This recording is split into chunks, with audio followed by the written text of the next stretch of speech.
Good afternoon, my hatters. Oh man. So I am about to start this bad boy right back up.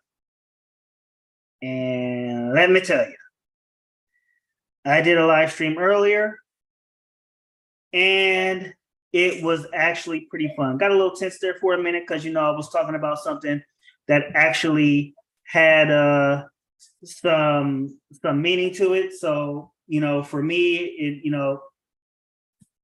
it was something that I definitely had to speak on. So I'm a little behind schedule. I'm a few minutes behind. So I'm gonna try to hurry up and get everything started, right? So what I'm going to do is we're just gonna bring him in and we're gonna get right into it. So I gotta wait, I gotta keep forgetting how to. Okay, yeah, so I'm gonna bring him in and I'm gonna get right into it.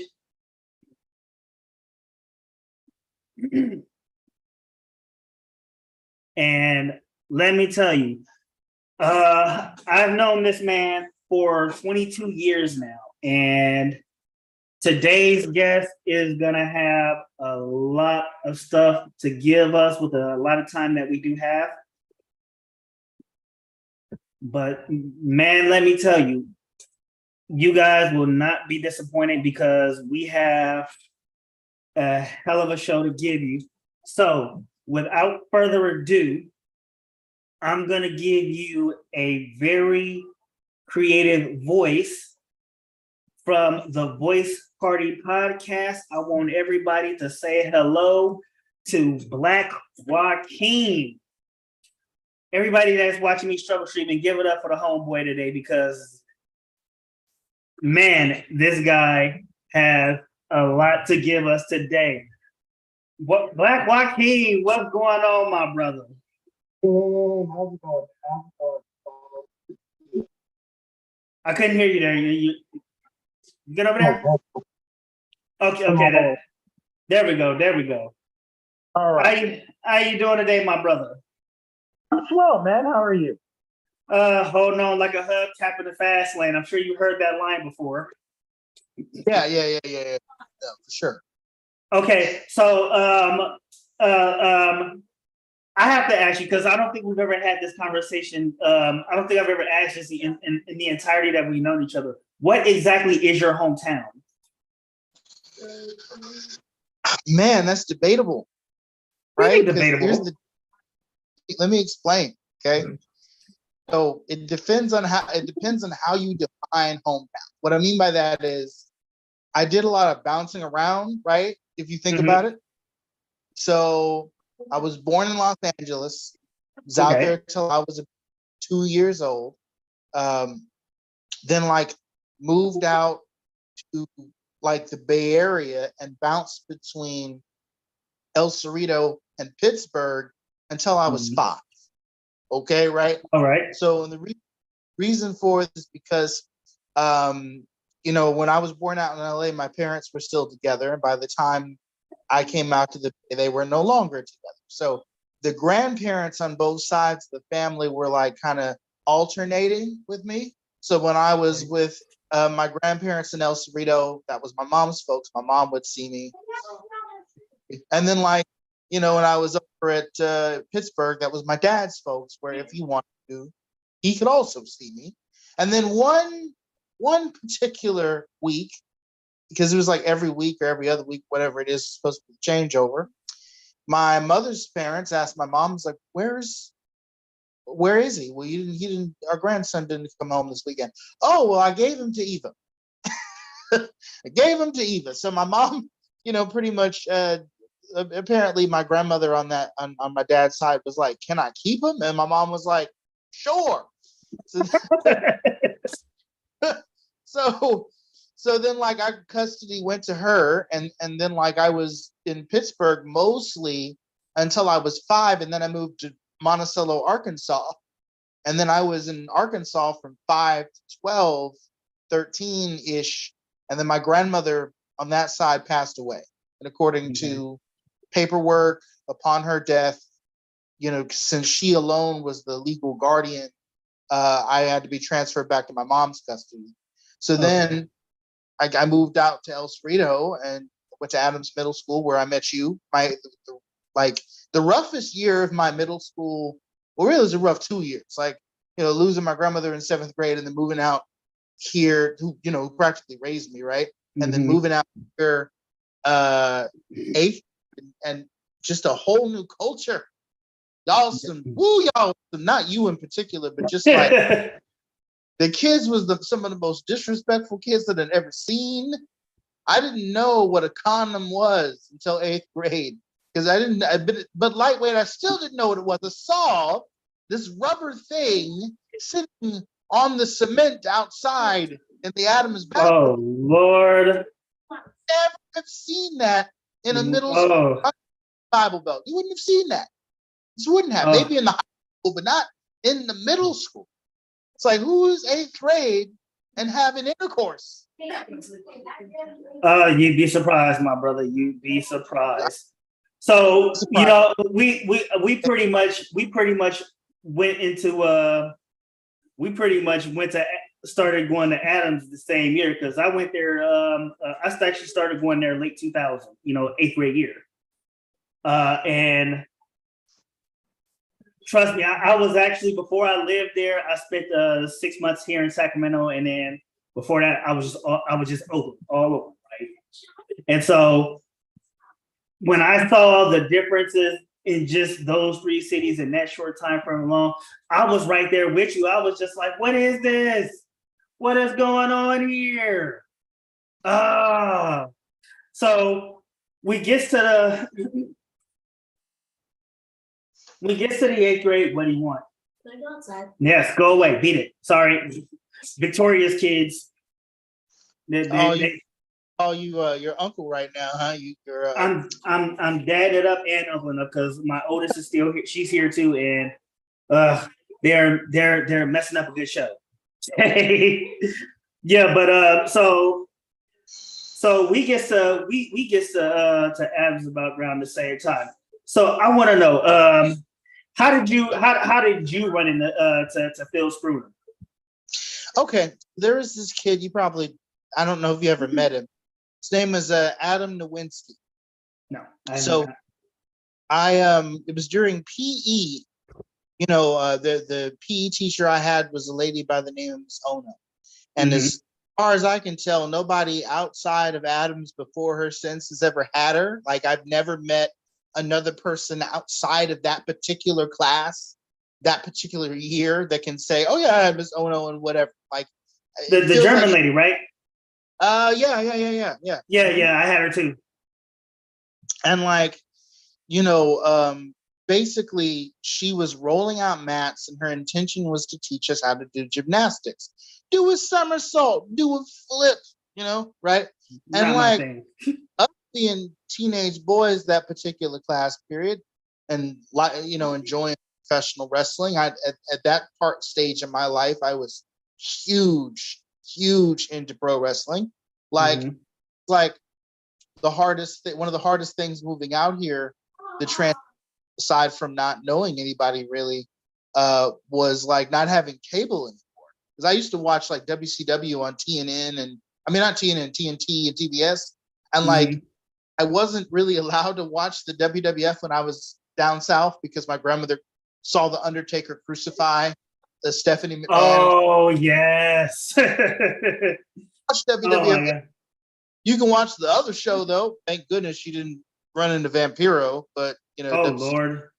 But so I was okay to watch WCW, which I fell in love with it, but I couldn't watch the E until I moved out here. And the only thing I could watch was SmackDown, because it was on regular network TV. So and here, literally, like this house, you know what I'm saying? Like, right.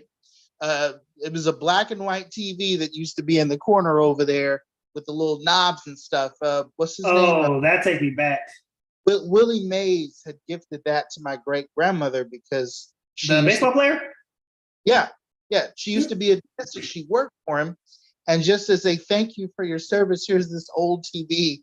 And my great grandmother didn't like watching television, so she gave it to her daughter and her son-in-law. And then like that TV held on until they moved to digital only, and then we had to like give it up and get a new one, when they changed the signal or whatever years ago. But anyway, I digress. So basically, I was talking to anybody that would listen about wrestling and my experience backyard wrestling down south, because around 6th grade, maybe 5th grade, a few of my neighborhood friends, we had formed like a league where we're like wrestling on a trampoline, this kind of stuff. And then like Adam pulls me to the side and says, "Are you really serious about this whole backyard wrestling?" I said, "Yeah. Would you be interested in joining a new group?" I said, "Heck, absolutely." I was dying for friends. Yes, because most of those boys, in the PE that I was with, they, we weren't really that close. We didn't come up together, and I didn't understand the culture. Everybody's less friendly than they were a couple of years ago. So I was dying to meet somebody. Yeah, I feel you on that one.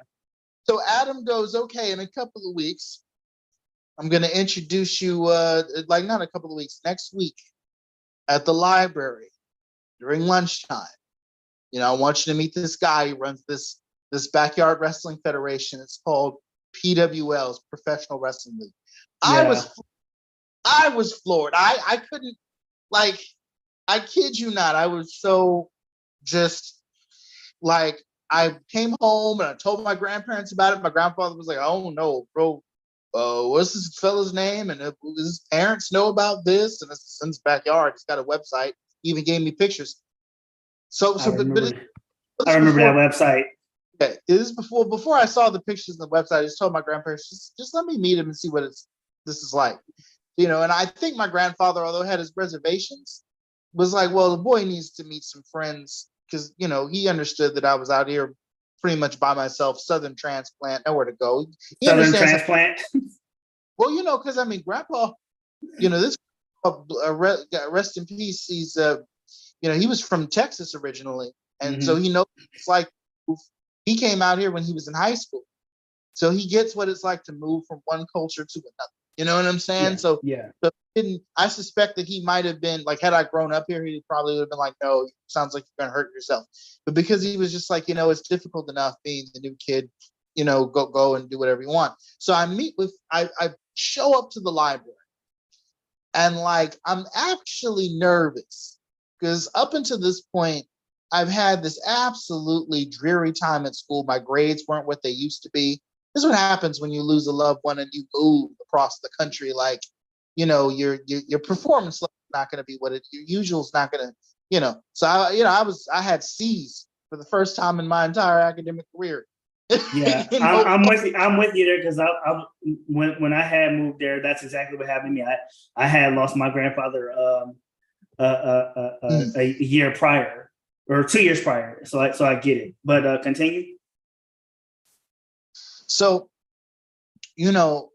basically, I get to the library. I'm nervous because in my head I'm like, this is make or break. Like, if I can't make this new friend who shares something and this awesome thing that I just know it's awesome, because I hadn't seen any proof yet. I was told there was a way, but I hadn't looked at it yet. But in my head, it's this thing that I was dying to be a part of, and this person was dying to meet. So I walk in, and there he is, golden crop of hair. And hair was short that back then. It wasn't like, it was sort of, it was curly, but kind of a crew cut. And he had on like one of those early 2000s, like late 90s button ups with the flames on them. But the flames on them, yes. Yes, I remember that.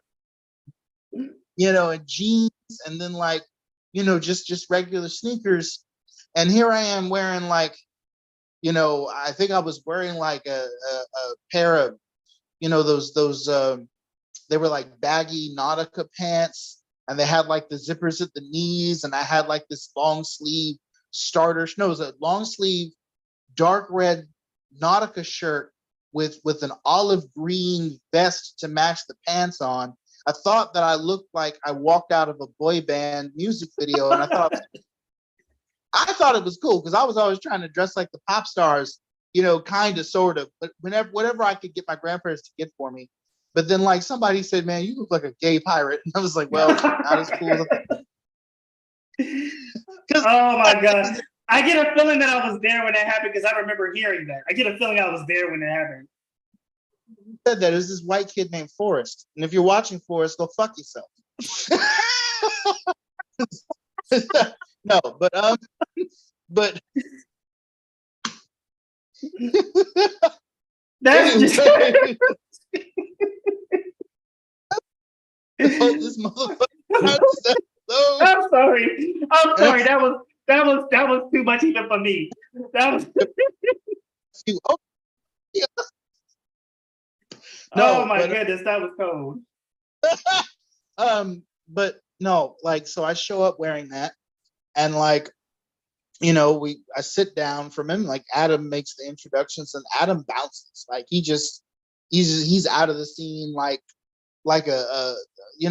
he's an important character to this play, but he bounced like he sure wasn't. And then, like, so Phil and I are sitting across from each other, and at first it's kind of awkward. So what kind of wrestling do you? Are you a WWF guy or are you a WCW guy? And I said, well, to be honest with you, I'm a WCW guy. And he says, well, why? And so I start breaking it down. I'm like, well, like when I was little, I remember seeing Hogan in WWF and the cartoons when I was like 2 or 3. And then, like, growing older and finding WCW later, Hogan was the thing that brought me in. But then I got into Flair. I got into Dean Malenko. I got into Rey Mysterio Jr., the cruiserweights, the high flyers, the technical wrestlers, like guys like, I know it's a sin these days, but I'm going to say it, Chris. I'm just being honest. At the time, like my heroes, the drama of, is this person going to tap? Are they going to, you know what I mean? Like, yeah. Chris Jericho is another one. Chris Jericho. Oh my gosh, when he did the whole 1,000 holds versus Dean Malenko's 1,000 holds, and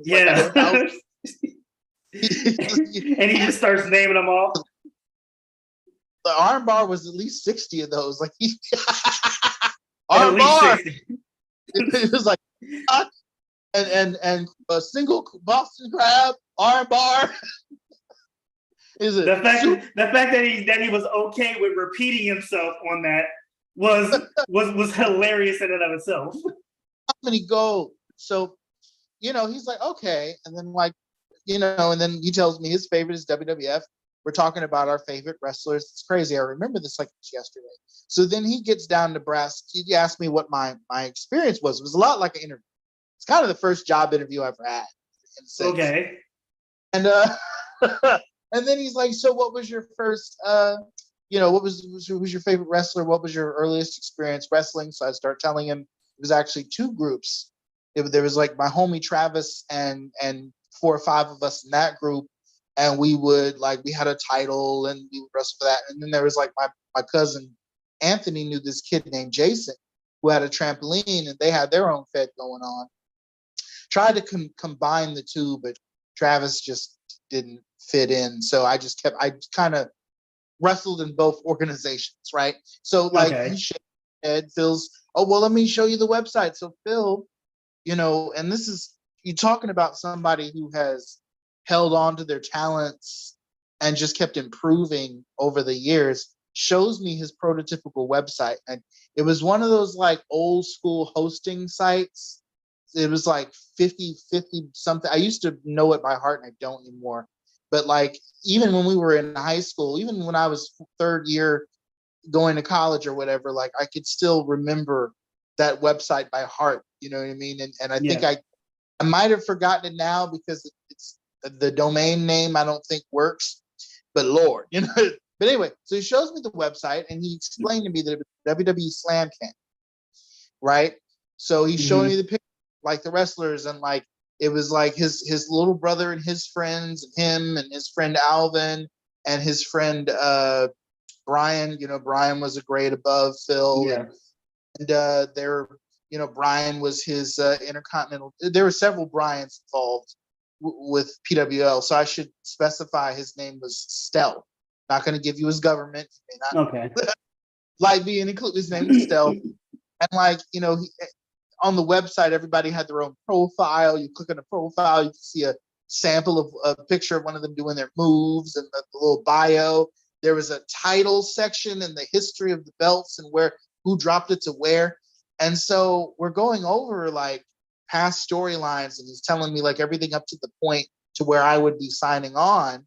And he said that they're taking a bit of a break, but over the summer they're going to start. And then he slides me pictures, of course, of the website and a contract to sign. Oh my goodness. That's awesome. That's pretty awesome, because he basically just knew the business before, but before he was even a teenager. And basically it was like a record label contract where they tell you they own everything that you can make up, and that you don't, we're I don't want, it's basically just like all the gimmicks and all the storylines, whatever that he use you in, all the footage you're in belong to Pro Wrestling League Limited or Inc. or whatever it was, and or company CO, I can't remember and like, you sign here waving a safety waiver, like you can't, it's basically saying I couldn't sue him, and I was so happy I think I'm one of like 2 people in existence that signed that contract that came to wrestle with, because we had like 30 people, but I think it's like me and my friend Anthony, the only 2 people that signed. Oh damn. Cancers. So did you ever see anything? Did you ever see an issue with the contract? No. I mean, it makes sense that you would want to create a contract that says you cannot sue the organization, because this is, basically a kid doing wrestling at his mom's house. Like that would, to me, that was more of a thing to put his mom at ease, right? Like Mrs. Walker, bless her heart. She was really, but anyway, but yeah, so that's essentially how Phil and I met. And I remember signing the papers right then and there and telling my grandparents, and my grandfather he wasn't nonplussed, but he was happy for me, but I could tell he was a little worried. But needless to say, that began so much for me. Not just the friendships and stuff, but that also kind of started me on my career but that sort of started my, I might as well say it, career, whatever. Yeah, that started me out as a creative. Right. And you were saying? Like during that time period, I was writing. I was, acting in front of the camera, for PWL. I was recruiting. I was doing associate producing. I didn't even know what that was. Because when you do a movie, because one of your jobs as like a associate producer on a film, is essentially you are a production assistant rather. You go around and you let people know what time their call time is. You remind people to show up. You go over the script with the actors. You have so much behind the scenes stuff that like they'll have someone in that position do. And I was doing it for fun. I was calling up kids that I had met during the week, my freshman year or whatever, or going up to their houses who lived in the neighborhood close by Phil's old address, and like knocking on the door, hey, is so-and-so coming today? Because we have I'm out there at 10, we don't start filming until 12, but I'm letting people know, before I'm calling, hey, Nappy, man, are you coming today? You're supposed to drop the belt. Oh, you're sick. All right, we'll figure out something else. You know what I'm saying? Like, yeah. So I'm doing all that, you know what I mean? And then if somebody was sick or they couldn't show up, we kind of had to troubleshoot, come up with a new angle, something else to do. It wasn't just like throw a couple of people in the ring that Phil constructed and, that we assembled every other week, because we would go 2 weeks on a break, right? And like, it wasn't just a matter of throwing people in there and do what you want. It was more like, well, we're planning for 2-3 episodes ahead, in some cases. Yeah. Like, would have thought I was getting paid, like $100,000 a year easy to do all this. So so you actually, and I gotta say, Phil's a genius, man. He's a genius at what he does because he brought that well into his adult years. But so you got into PWL, and I've actually seen a few matches. You've actually shown them to me personally, and there was actually a match where where it didn't look scripted. And I know at the end of the match, I mean, you looked wrecked, and it was just like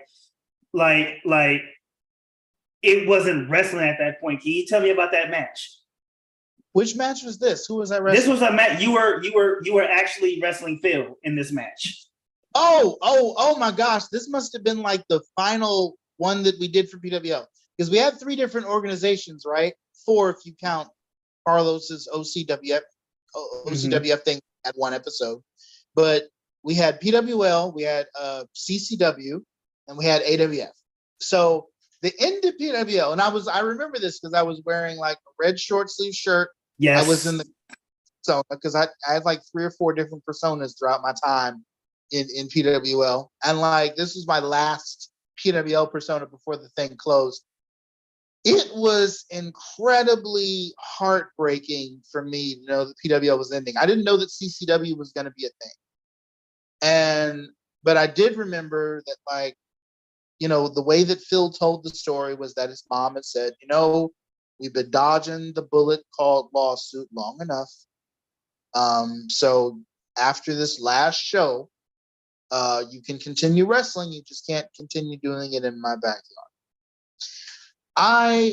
Cancers have this thing where, especially if we're emotionally invested in something, you know what I mean? We don't really like change, especially if we think things are fine as they are. We would like improvement, like, you know what I mean? Like maybe some of us, like myself, I wanted to learn how to wrestle a little bit better, but like, and then there's this level of insecurity, like, am I gonna see all these people every day? Like, not just, I knew I was gonna continue hanging out with Phil no matter what, and Nappy no matter what, but I didn't know if Anthony was still gonna come because that was such a core formation of our friendship. I didn't know if like B Money was ever gonna be around. There were people that had left PWL that I was hoping were gonna come back eventually. And I was wondering if I was ever gonna see them again, be social with them again. So I was kind of heartbroken that day because I knew this was probably going to be my last match. Spoiler alert, it ended up not being my last match, but in my head, this was my last match. And like, I wasn't super athletic, right? It was never like a guy that would do a swanton. I was always the guy that would like try to get you on the ground, kick you in the knee, put you in a figure 4 leg lock, you know, like try to put you in a hold or something. That was more. You worked so, the body. I was that guy. I love the 4 horsemen. You know, my style was never sort of, but I was also bad at like certain basic things. Like you go to suplex somebody, like somebody suplex me, I have to know how to kind of flip. And like with some wrestlers I would go up against, they were strong enough to suplex me whether I help them or not. Because when you suplex, you need to, you need to help the person suplexing. Yeah. And vice, right? So Phil is not, at the time, was not super strong. Like he wasn't hitting the weights, wasn't at the gym. And so like, you know, a guy like Anthony who was strong could easily suplex. And so there's this moment in our match, and I'm already feeling nervous about it, already feeling emotional about it, like where Phil goes and he goes, all right, suplex me into the cage. Or was it he wanted me to, or what was it that he wanted to suplex? I was like, it's too early for that. For one, I like slow builds. For two, I wasn't sure if I could like take a suplex appropriately because at that point during PWL, if I'm being honest, I had joined the debate team and had less time, so I was a little bit less practiced, right? So the suplex, and it doesn't go off as well as you'd hope. So Phil gets because there's a botch in the match, and that's where shit went nuts. Yes. So Phil gets upset, and I think at that point he starts stiffing me, if I recall correctly. Stiffing is when like your opponent starts hitting you for real. And I didn't stick back because I knew I screwed up, and like, I was feeling bad already. I was like, well, I deserve it. You know what I'm saying? Like most people would haul off and whoop his ass, but I just felt like, well, shit. I know what I did. I was insecure at the time. I think like an older me probably would have stiffed him back, but a younger me was less, like, like Under, now I, there was less understanding. but there was more of but younger me blamed myself a lot more, and you know what I mean, like, and to the point to where like I would have let anybody get away with anything, whether it was fair or not. You know what I mean, like. Versus older me who's like, no, yeah, I botched it, but you don't have the right to wail on me and not expect me to wail on you. You know what I mean? Like if somebody botched is stiffing me now, I'm gonna beat your fucking match. I'll beat your whole ass right now. Yo, I could have just been like, yo, man, I made a mistake, whatever, we can talk this out later. But since you want to play, but anyway, right. And like I said, I was in a heartbroken state. So he stiffed me a little bit, if I recall correctly. Phil can write in the comments if I'm wrong. And at the time, I felt like I was wrong, and whatever. But so yeah, and the match didn't end like I won because it was supposed to win, but like ultimately it was a hollow victory because everything I knew, all of my friends, everything all the people that I hung out with outside of school. You were going to Deanza, if I recall correctly, the following year, right? That was the end of sophomore year? No, that was at the end of junior year. Oh, okay. Well, you were still there. But everybody I went to Deanza as a senior.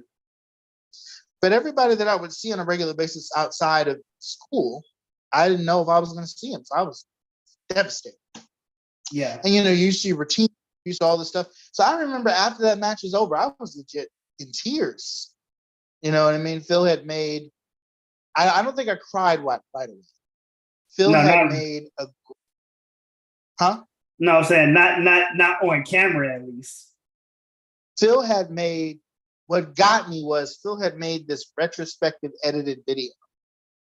And it was the first of many retrospective videos of, and it was sort of PWL through the years. And it was like this very melancholy song he picked out for it. Though all of our stars have faded away, I try not to worry. I'll see them someday. So stop crying out loud. You know what I mean? Like, stop crying out loud. I guess it was like emo rock of some sort. And it was got me because, it's like he pulled the right footage together, the music, even then he was editing. And I just start bursting into tears because that's when it really dawned on me. It's over. And my homie Anthony looked at some, man, I'd be crying too if my match sucked like that. Like, oh man, that's just mean. Was just me. I didn't take it that well when he said it back then. Now I'm laughing on the retrospect, but at the time I was like, oh God, I feel even worse. You know what I'm saying? Like now I can laugh at it because, oh shit, that but and Anthony and I were having different experiences. Like for him, he had hella friends outside of PWL. He was bringing in people that he knew that he had grown up with into PWL. So for him, he wasn't losing as much, so I can't even be mad at him for not having empathy for my situation because A, he's a teenage boy, you know what I mean? It's the kind of that hits you when you're older, right? And then like B, it's just our outlook. So how could he ever understand what I was going? You know what I'm saying? Like he grew up, in the rich. He grew up with people. So I didn't, so I felt like I was losing the friends I just made. A powerful experience. And then like all that emotion and all that, farewell and everything just for us to figure out a way to continue wrestling for the next like 2 or 3 years. Yeah. So when that promotion ended, how did everything transition back into the next set of promotions? Like how did you guys go on from there? Well, I'll tell you, I remember after a couple of weeks, I want to say it was, they realized they had, I'm transitioning from we to they. Because at that point during junior year, I went full on into debate.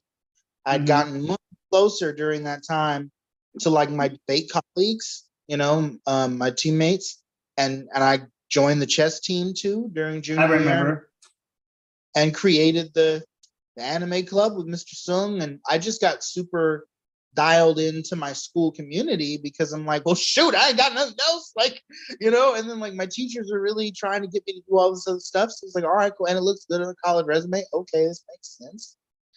And I'm good at some of the stuff, and all right, great. But during that period, I was there during the early days of CCW, and then I came back near the end of CCW, and I'll tell you why. So the transition was, first of all, we were no longer on the mattresses. I always say this about PWL CCW is that like CCW had higher quality wrestling because it was the 5 or 6 guys that could really go in the ring. I mean, they could hit every move possible. They knew how to bump. They also changed up who was on top and who was not. Like Daryl, God bless him, God bless his heart. Daryl was Intercontinental Champion in PWL for 100 years, multiple time world champion. When CCW came about, they wanted to make their quality over quantity standards. They said, we ain't doing this shit no more. Daryl, we love you, but you're going to be a job. I mean, they didn't exactly say it. Damn.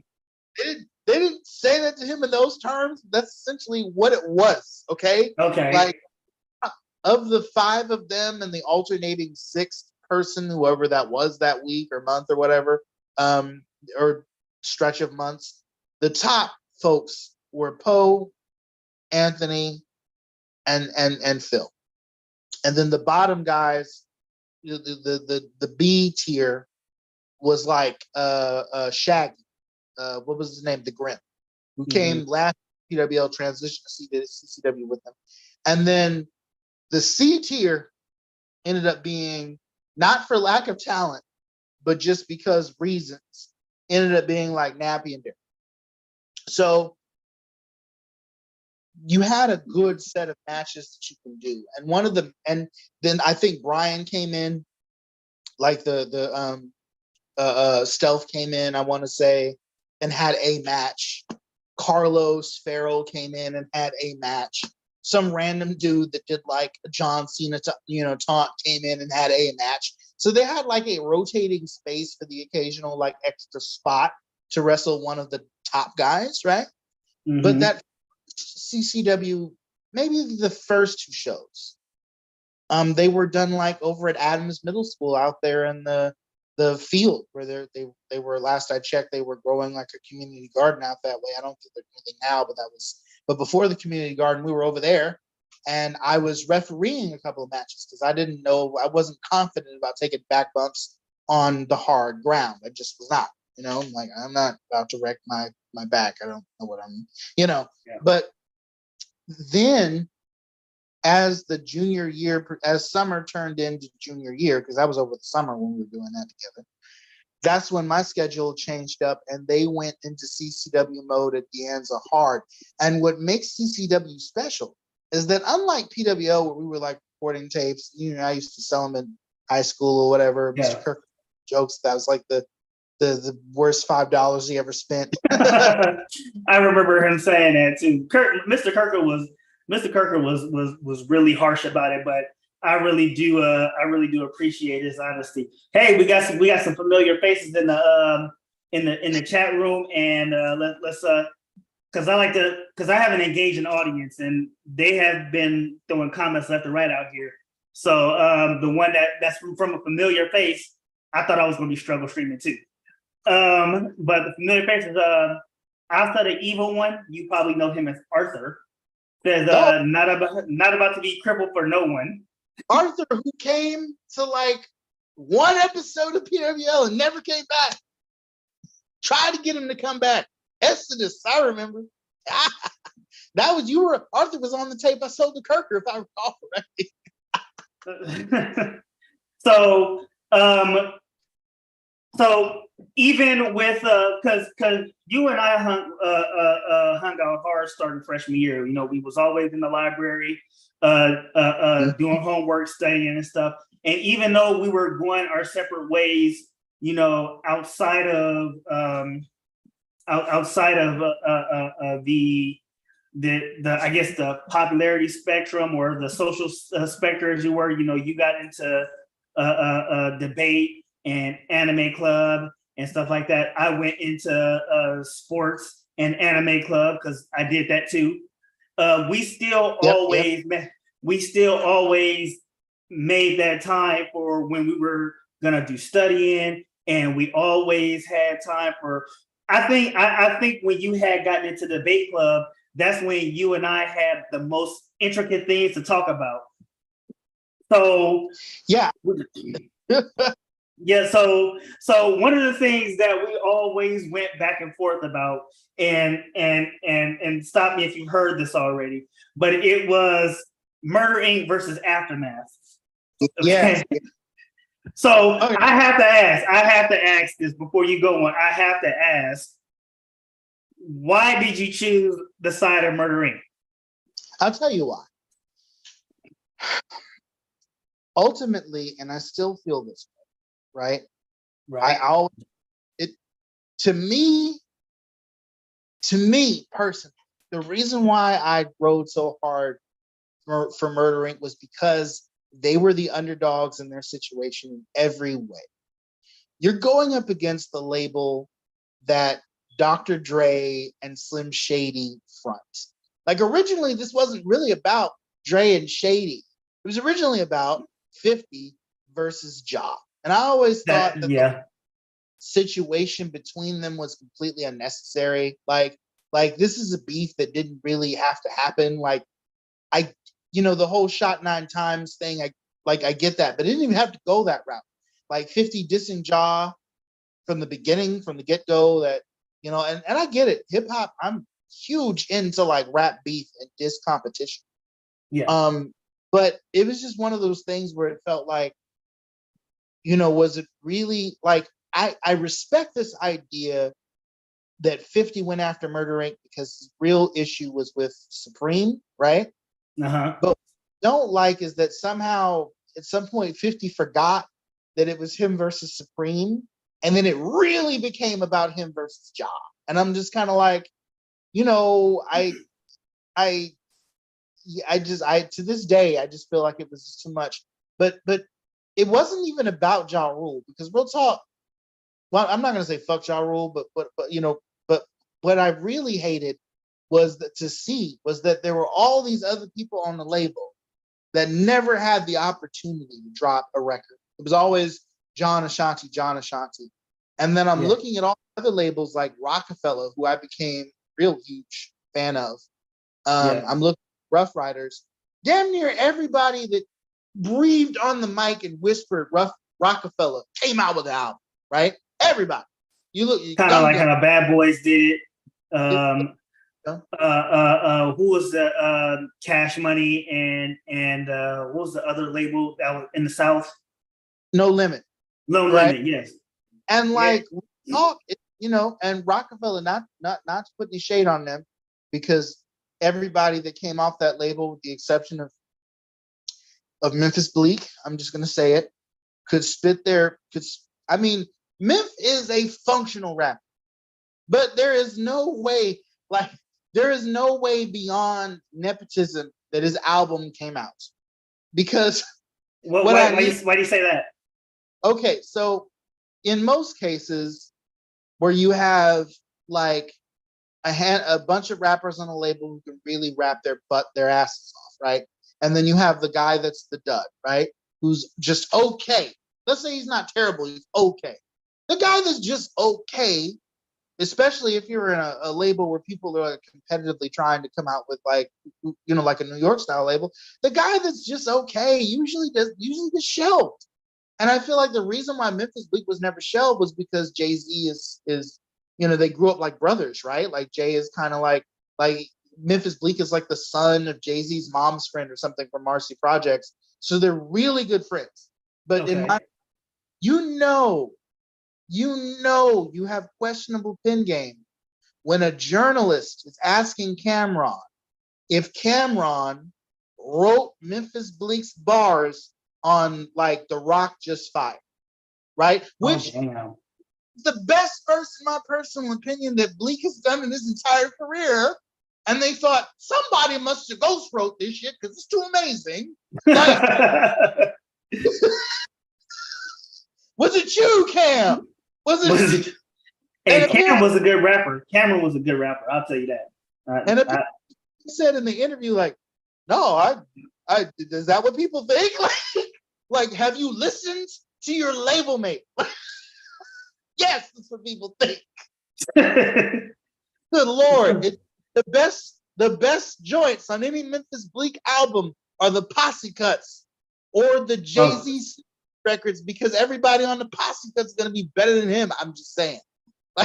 That's cold. But look, that's cold. But I mean, if you find yourself in a situation where you getting roasted by the game when you was still underground, then you might not be that good of a rapper.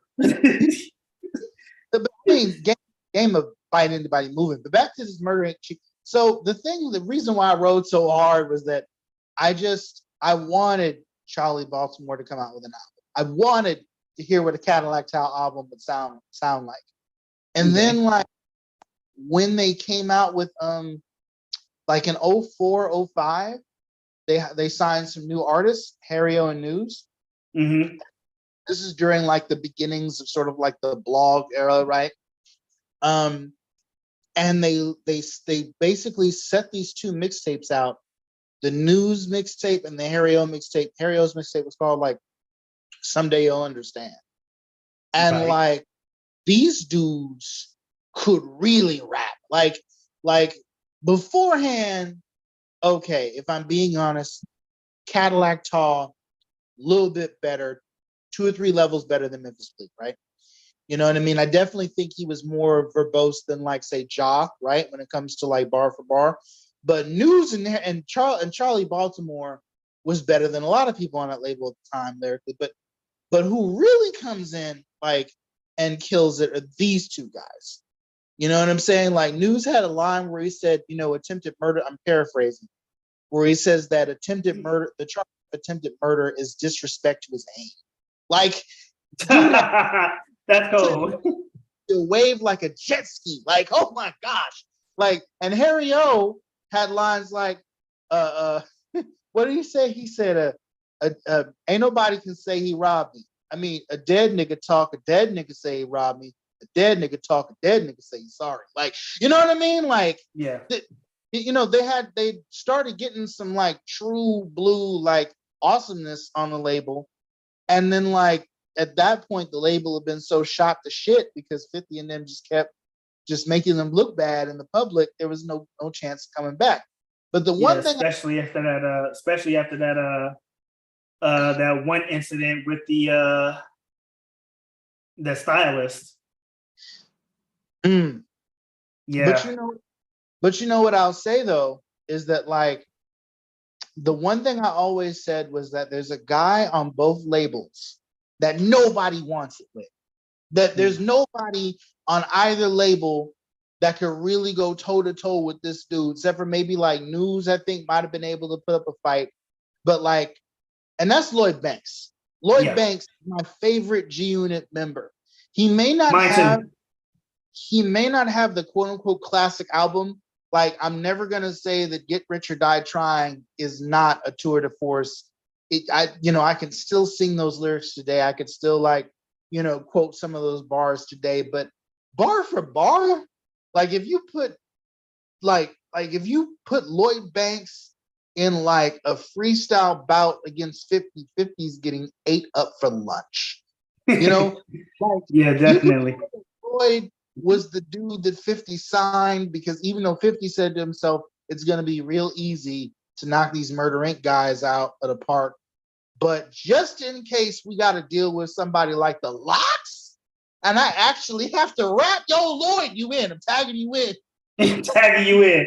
So Arthur said Cameron had the kids rocking pink with confidence. I ain't gonna lie, we used to rock. Well, I didn't, but hey, we was rocking. Kids wearing the tall pink tees and the tall pink tees, yeah. Oh man, diplomats, and but I'll tell you, ultimately, I there is a point in my high school career that changed my entire musical taste and trajectory, and that was the moment where Isaac Hearns, slid me a copy of Talib Kweli's The Beautiful Struggle, and like I haven't looked back since. Like I still listen to, a lot of the punchliney, rough and tumble gangster music to this day. Even then, like, I would still listen to stuff like when the Diplomats came out with Diplomatic Immunity Volume 2 off of Koch Records, I was really loving like J.R. Ryder, 40 Cal, Bezel, all their second stringers, because they were like lyrically amazing and they had those hard hitting punchlines. Like 40 Cal had said, what we smack your broad on the cheek, send her home barefooted, you massaging the feet, and I ain't even mad because you pussy, you proving you are what you eat. Dipset, like, you know what I mean? Like, yeah, but which is why when Jadakiss and the Lox went up against the Diplomats, Uncasa had like all the quote unquote, I don't like calling these guys the B team because to me they're even though they're not as popular as like Jewels and Cam and Jimmy and Freaky Zeke are, that lyrically they are like way up here, right? But this is but basically Uncasa during the as Jadakiss and company were just whooping Cameron and company in the verses, Uncasa posted, "This is what happens when you don't break the glass for emergency," and it was like footage like the fire extinguisher with the and then like all the Dipset members I just named, like J.R. Ryder and them, were in the fronts cheering on as things went. They weren't in the show, but like watching, and they panned to that. I was just like, this is brilliant. This is true. Y'all should have brought your other people on board because this is embarrassing. The moment Jada started mixtape tracks, y'all were done. Not with that lineup, y'all. But I digress again. But yeah, like, that was my whole thing with Murder Inc. was just, I felt like the beef was just, and it was the way people turned on somebody. I just kind of felt like, yo, why does it have to be everybody turning on homeboys? Like, both folks can exist. And I think that's like the first and the last time this ever happened where beef has wiped out someone else's whole career. Nowadays, it's like it feels like it's an evolution of things. Because when Tupac and Biggie were beefing, even though they weren't necessarily, the beef wasn't necessarily the cause for their deaths, like their beef ended in death, right? Yeah. And then you get to Murder Inc., where like I think one person is an artist named Dio Cannons who was signed to Murder Inc., got shot during the feud. And Murder Inc. went and shot up the Aftermath offices. There's a lot of back and forth with that. It got bad. But the main stars didn't die, and only the career died. And then you look at now, like somebody like, I remember, what was it, Joe Budden, or was it Royce da 5'9" Royce da 5'9" was dissing Mr. Fab out here in the Bay, and like their careers didn't die. Mr. Fab still had his local base, right? And then this was before Royce da 5'9" went with Slaughterhouse, so he was still like an underground Detroit legend. He still had his deep fans. You know what I mean? Like nobody really lost anything, and I don't think anyone's. And I think that's good. I think that's healthy. I think, like, oftentimes get into arguments with other artists about whether or not beef, a diss record is worth it. And I said, well, I think that even though you may not be able to kill someone's career with a diss record, I think if you have fans that like you for you and they feel like you could eat somebody up in that way, if that's what you're doing in rap, like nobody expects someone like Soulja Boy or I could name probably a handful of current rappers to bother with dissing anybody or have a competent response, because that's not what they're doing. They're doing party music, they're doing emotive stuff. But like your lane is lyrical, like this lyrical poetry over beats, right? Then for your own fans' sake, you should respond if somebody gets at you like that. Even if it doesn't kill their career, at least for your own fans can wave that proudly and go, I heard that diss killed Joe guy. And because if you don't, then it makes you look, from your own fan base, in my opinion, a little less than, Yeah. Because to compete that way. You know what I mean? And You know? and there's nothing wrong with having a little healthy disagreement of words on the microphone. It is the basis of the culture. For real. Yeah. So we get through. We go through high school, and I ended up going to De Anza, where I ran back in the field. We all graduated. We became an adult, and we became adults, and started living our lives and stuff like that. Now, as y'all know, I left for the Navy in 2009, right? Yeah. And I hadn't, or rather, should I say 2010? And I hadn't, and I hadn't really did too much follow. I mean, you and I, we talked from here and there. I talked with Phil when I was in rehab and stuff like that. But we never, but I don't think we all kept tabs on each other. I know you and Phil still hung out. So what was what were you and Phil going through as far as, getting through high school, transitioning into adulthood, and living your lives? Here's what's funny, right? Like throughout that, and not the entire time, but so after we graduated from high school, I get a call from Anthony. He goes, "Hey man, need you to come back to wrestling." I'm like, "What?" It's like, "Yeah, I need a manager. I need somebody who can talk. I think it'd be fun. I think you're great at getting in front of the mic. I know you don't want to take bumps or doing matches like that, but I'm doing this thing with this guy you might have met one time named Evan, and I know you've seen that, but Evan had joined." And I was like, well, I thought the rule was no managers because you guys were doing live shows in front of people at De Anza, and the management thing would look too fake, right? And he was like, well, we're not doing it in front of crowds anymore. We're going to do it at a park.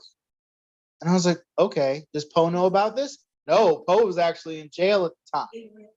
Otherwise, he probably would have said no. Oh, wow. And it wasn't Phil that reached out. It's Anthony. This is an important distinction.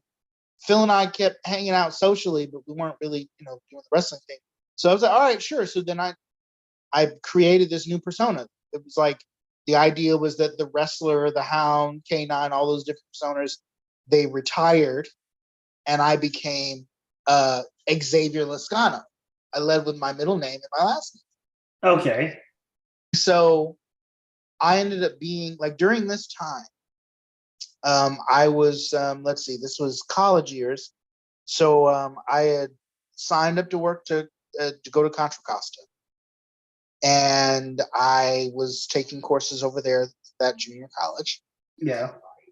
And so much had kind of happened around that, right? Not so much during that first sort of summer. They called it the CCW under. This is the summer after graduating year when we were doing this. Yeah. So during that time, I became this big heel manager guy. I would go out and just talk trash. My clients, clearly, I would get on commentary and there was a team of three. It was Anthony, Evan, and me. So whoever wasn't wrestling, the two of us, we would get on commentary with whoever the regular commentator was and just talk the matchup just the most. We were called the Dynasty. So it was the most pro-Dynasty commentary you could ever hear. It's look at the superior specimen out there. Thanks to and the training that I gave him. Are you trying to say you were like Paul Heyman? Yeah. Well, back in the day, managers for wrestling were common, right? You had Bobby the Brain Heenan. You had Sonny Ono, who managed for the Cat Williams and WCW. It was a more common thing than it is now. And the reason that Heyman is still around is because, well, from what I understand, the backstage story of this was Heyman was out of a job at one point in WWE, and when Brock Lesnar came back, I want to say it was the first time for doing a UFC run. They had him go out there and cut a promo. Brock's not really great on the mic, and apparently he went backstage and told Vince, "Don't you ever do that to me again. You get the Jew on the phone." You get the Jew on the phone. He said you get the Jew on the phone. And it's crazy because Yeah, so it's crazy because like I watched Paul Heyman's documentary, and you know I watched a lot of Paul Heyman's his microphone work, his what do they call them, his shoots, you know, and I watched all the people that he brings in that he does management for, and how much better they look when they're under him. And even now when he's managing Roman Reigns, he is a genius when it comes to being a manager. It's like he ascended his own time. Mm-hmm. He's so good. He's so good. It's just in the way he got into the business is so astounding. But he skated his way in. A quick reference to anybody listening. That was a quote somebody gave me that told me that I don't know if that's exactly what Brock said, but someone told me that's what Brock said, I guess, you know, and so no offense to any, you know, Hebrews out there. No offense at all. Don't be trying to get my boy in trouble for something he didn't say. He wasn't being anti-Semitic, because I don't rock with it either. Okay, I don't rock with anti-Semitism either. So I got the context.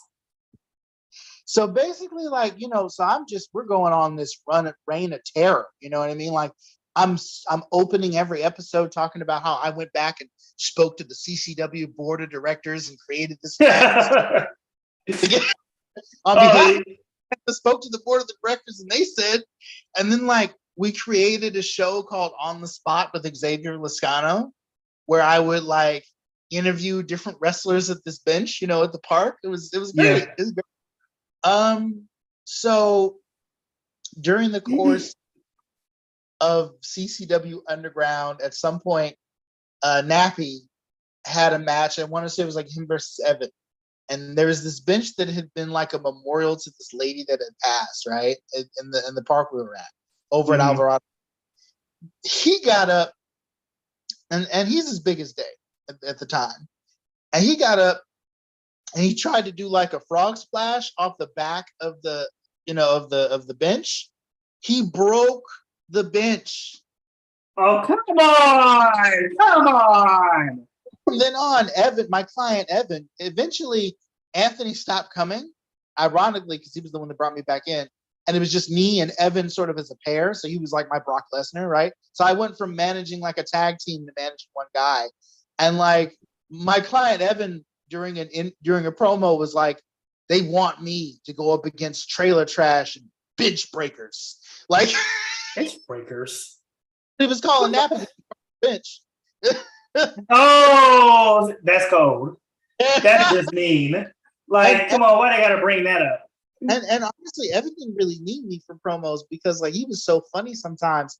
Like it was one time he had a ladder match and it was like him, Phil, Nappy, and Daryl for like the Underground Championship, right? We had to use the Underground Championship because Poe, who was the world champion, was in jail still. And he was like, well, let me get this straight. So people are tired of my reign of terror. They want me to relinquish the Underground Championship. And so their solution is to take all the guys. Let's take all the guys I already done beat. Let's put them together, like in one match, so I can beat them at the same time. Like, okay, so I have so here's a question here, right? So now, as you know, if there is a champion who cannot perform his duties as champion after a certain amount of time, usually they strip the championship off of the champion. How come that wasn't done in this scenario? Well, because we knew Poe was going to be out at some point. Like it had been like 2 years or something for whatever, we probably would have done that, but we knew he was coming home and we were having fun with the secondary belt. The plan was, okay, there were different possibilities we discussed. One was that when Poe gets out of jail, we'll try to combine the titles, do some sort of tournament or something. The other is that we would just have 2 titles in the Fed. Now, just to give you an idea of how special this was, in PWL, we had hella titles. World Championship, we had a United States champion, We had an Intercontinental champion. We had a VCR champion instead of A TV. VCR champ. Yeah, we had a Okay, VCR. I get it. You know, And- we had a light heavyweight championship belt. We had a women's belt. We had a tag team.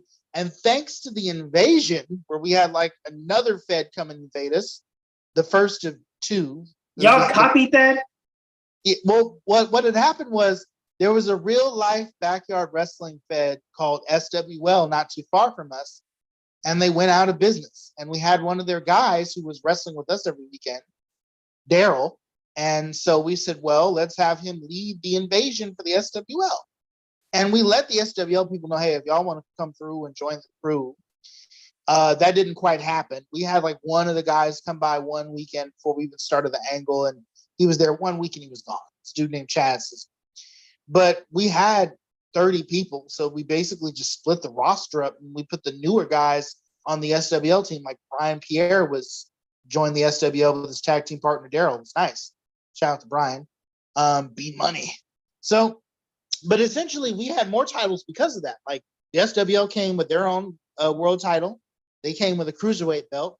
We had a hardcore belt. They had, instead of like a US belt, they had a Confederate States Championship because they were bad guys. So of course, that's interesting. So that's interesting. We had a ton of. I think that we unified the Confederate State Championship with the US belt at the end of the invasion angle. That sounds about right. Yeah. You should have called it. You should have called it the Civil War Championship. For the Union, something that would have been cool. But no, but anyway, we had hella titles because we had hella people. We had 30, 40 people. So we had, and then some people wore masks to double. So really, we had like 60 people we wanted because all the masks and costumes. So we had a full-on roster who could do this. But in CCW, because it was so small, you know what I mean? Like we kind of stuck with the belt. But then we kind of grew because the invasion angle, there was an invasion angle at CCW. CCW met with this other group called RCW, Richmond Championship Wrestling, and they started coming around. So it was like, okay, so we have kind of an influx. Maybe we can have another belt, you know? So that was kind of what we were thinking too. But what ended up playing out, if I recall correctly, is Poe got out of jail, but he had lost the title. So the underground title ended up being the only title that we could run with. You know what I mean? Like he didn't know where the belt was. He was looking for one. You know, Phil has a replica. Wait, he lost it. He lost the physical championship. While he was in jail, the belt went missing. He doesn't know what happened. Phil has a replica of the CCW heavyweight belt at home that he had commissioned a few years ago because he, was feeling nostalgic. But we don't know what happened to the OG belt, the original, the pre-cloned one. No idea about that. Okay, so before you continue, I have to ask this question. So when you guys had belts, did y'all actually have custom design belts that you could like order online or something like that? Or did y'all just get like cardboard and mark CCW champion on it? For the CCW belts, they were custom made belts that you can order online. Okay. Yeah, PWL was all homemade. Like we had, like the US belt that I had was basically a hubcap with US written on it. And straps we found, like the VCR. I can't remember what the VCR title was made of. I wouldn't be surprised if there was a VHS tape on it. The Confederate State Championship was like a repurposed Intercontinental belt, but it had like, Confederate State written on it or whatever. You know what I'm saying? Right. Like, and yeah. So, but we questioned having the Confederate Championship. There's a black guy holding that belt. And we look back on that years later and went, maybe that was a mistake. But whatever, we were kids. We didn't know. I'm not gonna lie. A part of me thinks that would make for a hell of a funny segment. That's just my I'm just speaking as a 36-year-old man that thinking about it at 16 to 20. I might have taken offense to it. But at 36, I'm thinking like that would make a hell of a segment. Yeah, I wonder how he would sell that, how he would market that championship as a person holding it? How do you market that? For me, the only way to do that if you're going to have it be an African American champion, and this is just me, if I were writing the script backstage for something like that, he would be an Uncle Ruckus type character, like a self-hating black man who goes on is always talking about how much he loves the South, and I would have, and he would be the only person to ever hold that belt. The idea would be that nobody sane, nobody with common sense would want to wrestle him for that belt. But the comedy of this would be he would think that everyone was too cowardly to wrestle him for that belt. And there'd even be like a storyline where, you know, someone thinks they're going in for a regular match with him, someone that hates him, but then he secretly met with the commissioner or something to make it a championship belt match. Oh, that would be imagine, and then imagine that they end up winning that match. Oh my God, I bet they'd be pissed.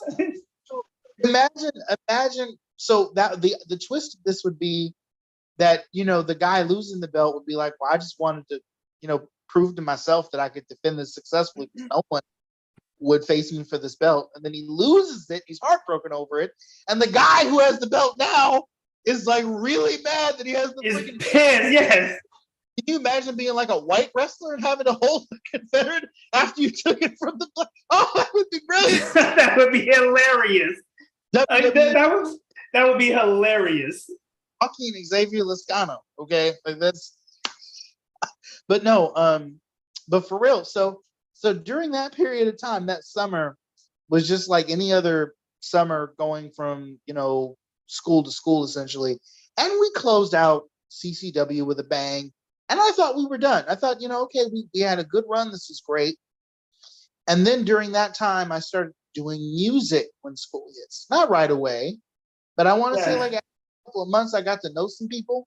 And I had already been like, you know, this is going all the way back to Will Archie Williams. You know what I mean? Like Will, I didn't realize it at the time, but Will, that he was joking, but Will had said, man, we can make a little record label. I know somebody that can sing, do this. So I started typing up lyrics.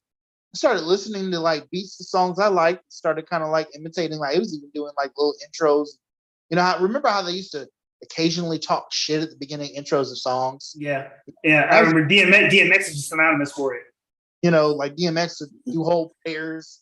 You know, Sean Combs would get up there and be like, bad boy, it is what it is, take that.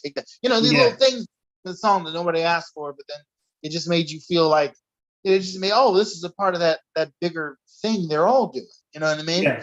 So like I was doing that. And I think Will wanted to call it like Wild Will Records or something. And like that didn't go anywhere because Will wasn't serious about it. But I was freestyling with Ray Chapman. Shout out to Ray Chapman during that. Shout out to Ray Chapman. I'm gonna try to interview him soon too. During like senior year. Out to Fresh Focused Entertainment. That was his label that his rap group that he started during like my college years. I recorded some songs with Ray. Hopefully they come out eventually. But eventually. But during like my first year in college, there's a lot that went down. Like, you know, I got invited to go to a studio session because, you know, we were there was these people that were freestyling around just similar. And I used to freestyle. Me and Ray would battle each other. We do ciphers. So I got into this cipher and I kind of got into the habit of battling this dude named Lonnie. I can't remember Lonnie's last name, but he was a part of a rap group called the Trendsetters. Apparently these guys at some point had like a meeting with Columbia Records, and he was like the son of a preacher, but he was like this dope battle rapper. And I wasn't really a battle rapper. I was more of a cipher guy. I wasn't really trying to go with your, you know, I would try to, somebody had complimented me and said, man, like you compliment the people that you're battling. And I really like that, but you're not going to win that way. So then like, I started to kind of reformat my thinking and became more aggressive. But during this period, like I kicked anti-G-Unit freestyle just for fun. Because at the time, Game was on his like anti-G-Unit run with all the mixtapes. Yeah, I remember that. Yeah, the 100 bars are running. You know, fuck 50 and then whatever he called it. The dude was just dropping albums worth of material. And then like the Locks dropped albums worth of material on them too. Oh my gosh. So this was like the age of 50 hate.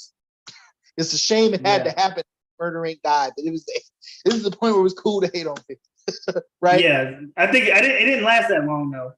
But during that time, oh man, it was hell on earth for Dr. Dre because he had to play PR like a motherfucker.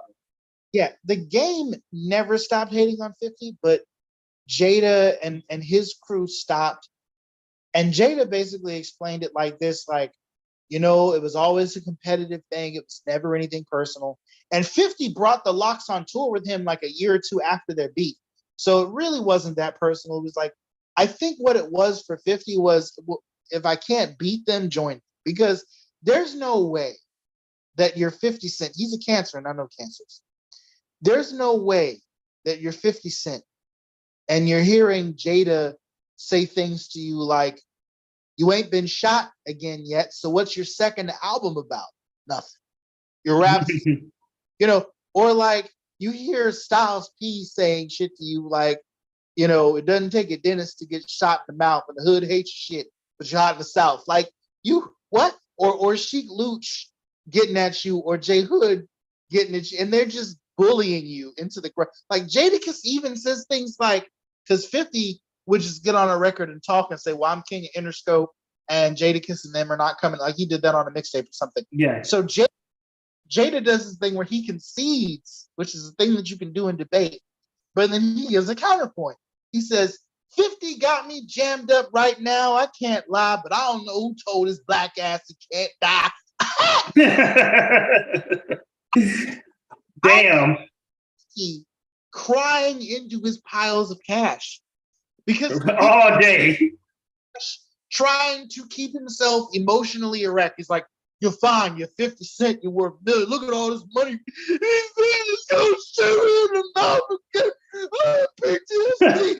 But you wave the white flag and you're like, if you can't beat him, you join him. Hey, you guys want to go on tour?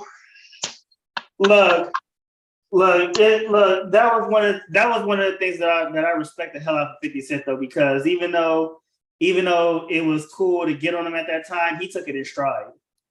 Yeah. And I'm surprised that Ja Rule didn't try to take advantage of that. Well, you know, Ja at that point, he had dropped a record, a newer record, like, because, you know, over the beef, he kept putting out records. But I'll never, the last diss record he put out aimed at them. It was like him, Cadillac Ta, Dio Cannons, and Young Merce. And one of the blogs, hip hop blogs I was reading said, very frankly, you know, Murder Inc., and this is like shortly after like Harry O and News come out with their stuff. Murder Inc. is actually coming out with some high quality material, but it looks like it's too little too late. But here's this new diss record out. And like Cadillac Ta's like, you know, soak your G in its ski coat, you know. He's like, I'm on a boat with models that I'm a boat with models that deep throat. And he's just like, you know, like he's like, what did he say? He's like, I got a banana clip for the gorillas, like, you know, and you know, Ja Rule is coming in and it was called 21 Guns, right? We got 22 streets, we pull your guns up, 21 guns salute, nobody, it's like come you and kill you, right? You know, and they were vicious. Everybody came on that record vicious. But the problem is, by the time that they actually came with like a marketable assault, no one cared, except for like people who were still fans, right, and hoping, but it wasn't enough. But it was just one of the, like, if they came looking at what people say in interviews now, like Charlie Baltimore had, according to an interview she was in recently, said she had recorded an entire mixtape dissing 50 when 50 first came at them. And Herb talking about, we not going to give into this negativity. So I think had they responded a little earlier and like had they been a little bit more, like had Ja Rule not thrown Eminem and Dr. Dre into his you know what I'm saying, into his diss record, they might have survived this. But the moment that Ja decided to talk about Haley, that's where it went. That's where it went south. The moment that he did that, he was just asking for death. that point. Like, you got D12 on your head, you got all these super lyrical dudes now at once coming at you. Like, there's no, maybe had it just been between you and 50, just you and 50, hell, even you 50 and Tony Ayo, because Lord knows Tony Ayo can't rap to save his life. As I learned. But like, had it just been between you and, maybe Tony, Murder Inc. might have survived. But like, you had to had he not thrown Eminem into it, not Busta into, not even reference Busta. Yeah, Busta Rhymes wasn't even involved until his name got dropped. And then had Irv allowed Charlie Baltimore to put that whole tape out, we would have an alternate universe where maybe, where maybe both Unit and Murder Inc. would have been on an equal playing field with each other, that Murder Inc. wouldn't have got knocked off the way that it did. You know what I mean? But because they made these decisions, they were too slow to react. You know what I mean? They were too slow to change things and promote to people. And that was another problem. Like, Irv let his entire roster just sit there for a decade plus, like, instead of letting them come out. Because without records, you don't look like you have a qualified threat. And 50 did that. 50 came out and said, what did he say? He was like, same old ass rappers trying to advance. It's over now. Take it like a motherfucker, man. You know what I mean? Like, he knew, and he wasn't lying. It didn't have to be over, but because 50 was coming at them, it was over. Like, had there been no 50, I truly believe Murder Inc. would have had all the time in the world to drop more people. But anyway, I digress. So I got invited to go to the studio because I busted out an anti-June freestyle. Like, I called MO, I can't quote myself, but I was like, I said something, MOP, because at that time he had signed everybody. He had signed Mobb Deep, he had signed MOP. I remember that. I think I said something like, they're looking less and less like the Gorilla Team. They went and dragged little Scrappy out of the Mystery Machine. Scooby, like, give me my neck. Oh, that's a good one. Hold that. And they thinking that because it's G-Unit, this job is cushy. That's why MOP now stands for more old pussy. Oh, wow. I was that's like, cold. The only thing deep about the mob is the throat they pushing. I was going hard. That's harsh. It's like 50 about to loot. It's like, you see the way 50 did game, he about to loot banks for all his money. Like, you know what I mean? Like, wow. I was just flowing. And they were like, so my homie Rob pulls me aside. You met Rob. And he goes, Hey man, me and Honey, we're Arian, we're going to the studio. You wanna come with us? I was flattered. Sure, yeah, man. What studio? Where you at? And that was the beginning of me rapping. You know what I'm saying? Like, and that was my endeavor for a while. And Phil, and I would still hang out and stuff, but slowly but surely, my time with the rap crew began to get more and more prescient, because there was always like, oh man, we just got this new laptop, we're recording off the laptop, come through. Oh, we're having a party, come through. Oh, we're having a writing session, come through. So more and more of my time. And then something that really changed the trajectory of it, because when I joined the rap crew, it was this name I didn't really care for. I was just happy to be in front of the mic, to be honest, given an opportunity to ghostwrite for somebody, because A-Money at the time had me and Rob ghostwriting for him. Rob felt a certain type of way, if I recall correctly. I don't want to speak for him because he and I are still on good terms. You can interview him on that by yourself. But Rob, if I recall correctly, and he can correct me if I'm wrong, was a little resentful of writing for someone else. He wanted to spit his own bars. Not that A-Money was preventing him from doing that, but that was just his thing. And then, like, for me, I'm like, no, me writing for A-Money is going to sharpen my writing skills. I'm gonna play around with someone else's voice, as well as, like, so it's gonna benefit me anyway. Because if somebody likes what they hear, you want someone to write for your rapper. I don't really respect rappers that use ghostwriters for their verses in particular. Hooks, most people don't. Hooks I understand, because hooks are like science. They're syrupy. it's hooks, in my opinion. Rap is basically poetry, Yeah. and a is not the most natural thing to a poet, really. You know, like doing 4 or 5 stanzas, and then you do like a hook and a few. It's just not, it's just not necessarily, it doesn't always come natural. Of course. So I forgive exporting the writing of hooks to someone else. It's totally fine. But like, but your bars got to be, your verses got to be you, in my opinion. Yeah. So like, and A Money but that doesn't mean I wasn't willing to like write for other rappers. Well, no, I'm not going to say no to a paycheck. I'm not going to say no to a few $1,000. You know what I'm saying? That was my thinking. Oh, so you was getting paid for this? Well, no, not yet. But I was thinking this would get my feet wet. You know what I'm saying? Okay. Like, so that was my thinking. That's why I agreed to write for someone else. And I'm like, yeah, and then I get writing credits on whatever he got. We were just doing mixtapes at the time, but there's this dude named Black Bamboo. That was the name of like the group that's what they called themselves, Black Bamboo. Black Bamboo. And I can't remember the name of the guy who's the engineer. Originally, he was charging us like $20 per song.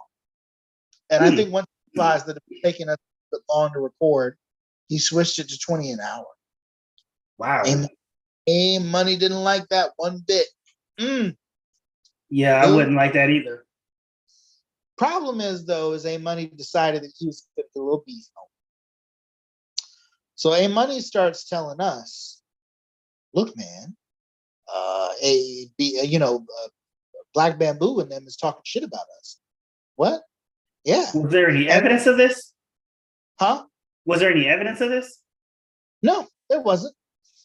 But like the other thing is, A Money would attract a lot of negative attention to himself because he was a Middle Eastern kid, college guy, who was insistent that he was a blood.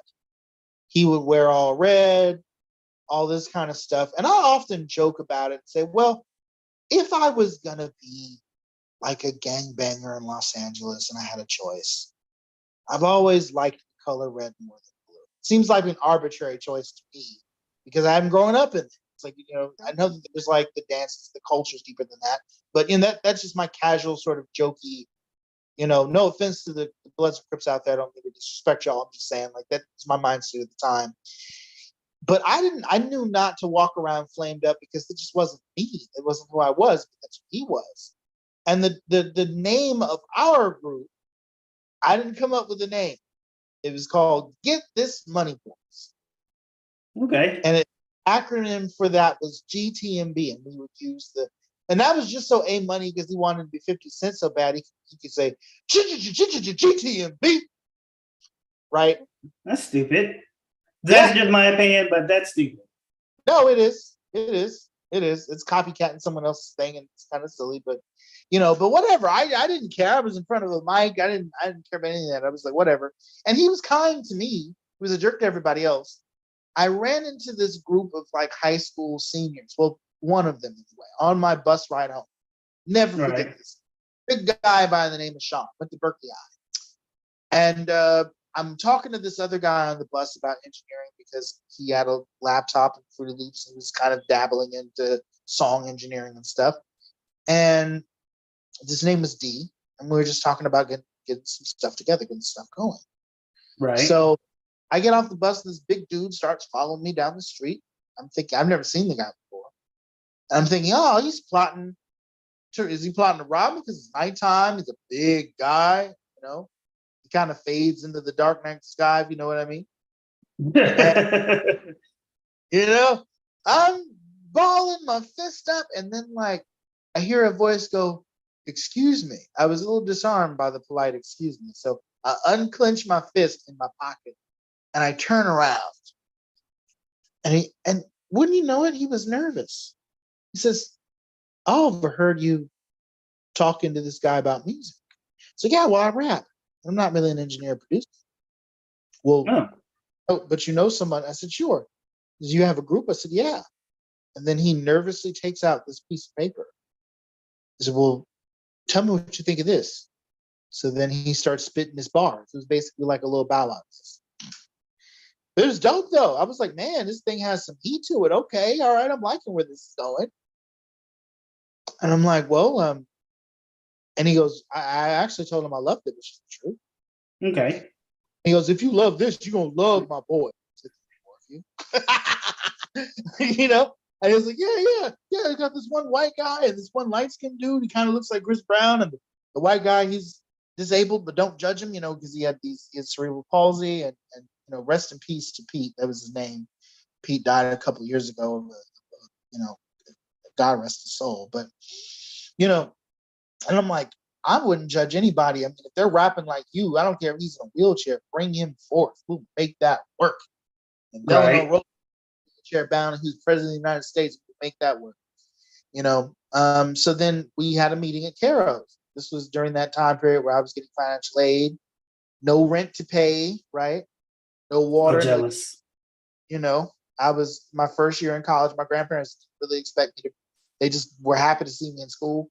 So I was spending on recording or on these meetings where we brought prospective people to the label, right?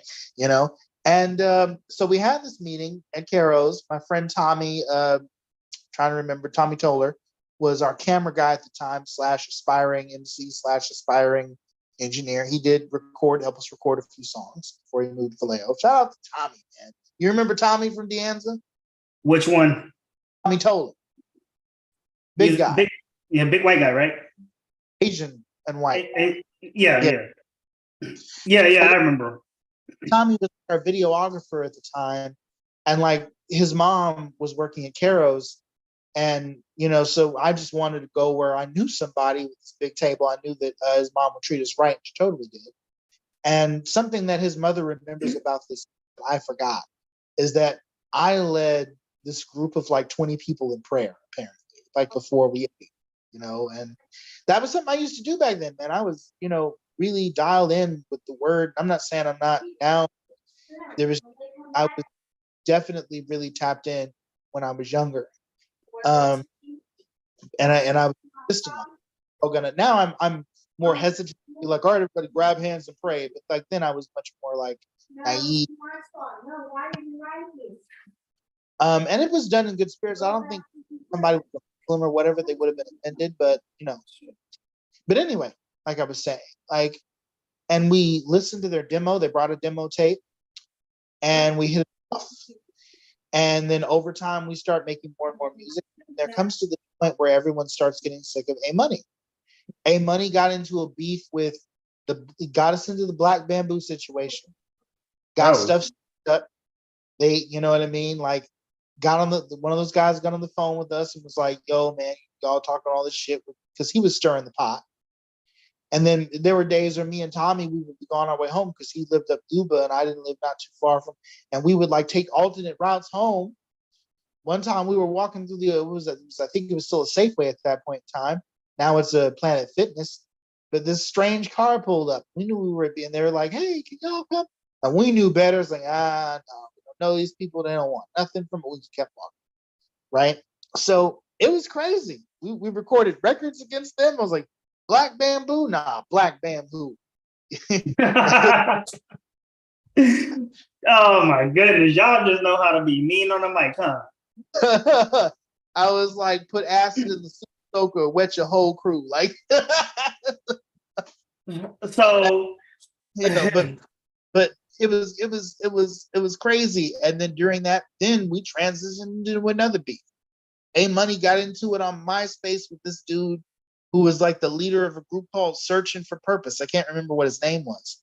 Oh, man. Did y'all having MySpace beefs too? Here's what made it complicated. The guys from Berkeley, they were called the Psychotics, right? Right. With the Searching for Purpose crew. So it put them in a very awkward situation, and A Money didn't like the fact that they were cool with Searching for Purpose. So he started getting weird around them, and they were like, look, we're gonna, and then he started being a little disrespectful. He would chase Pete around with he would take a aerosol can, an Axe can, body spray, and then take a lighter and turn it into a flamethrower and chase him around. That's dangerous. That's very irresponsible. He was, and then I started being resentful that, he was always having me battle guys, right? And the reason why I got to be resentful was because he didn't write his own bars.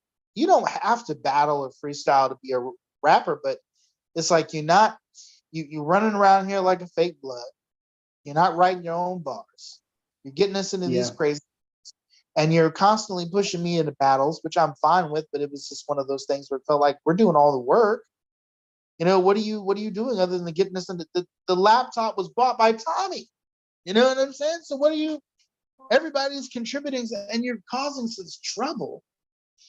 And like we tried to talk to him about it. I always believe in talking to people about the issue first.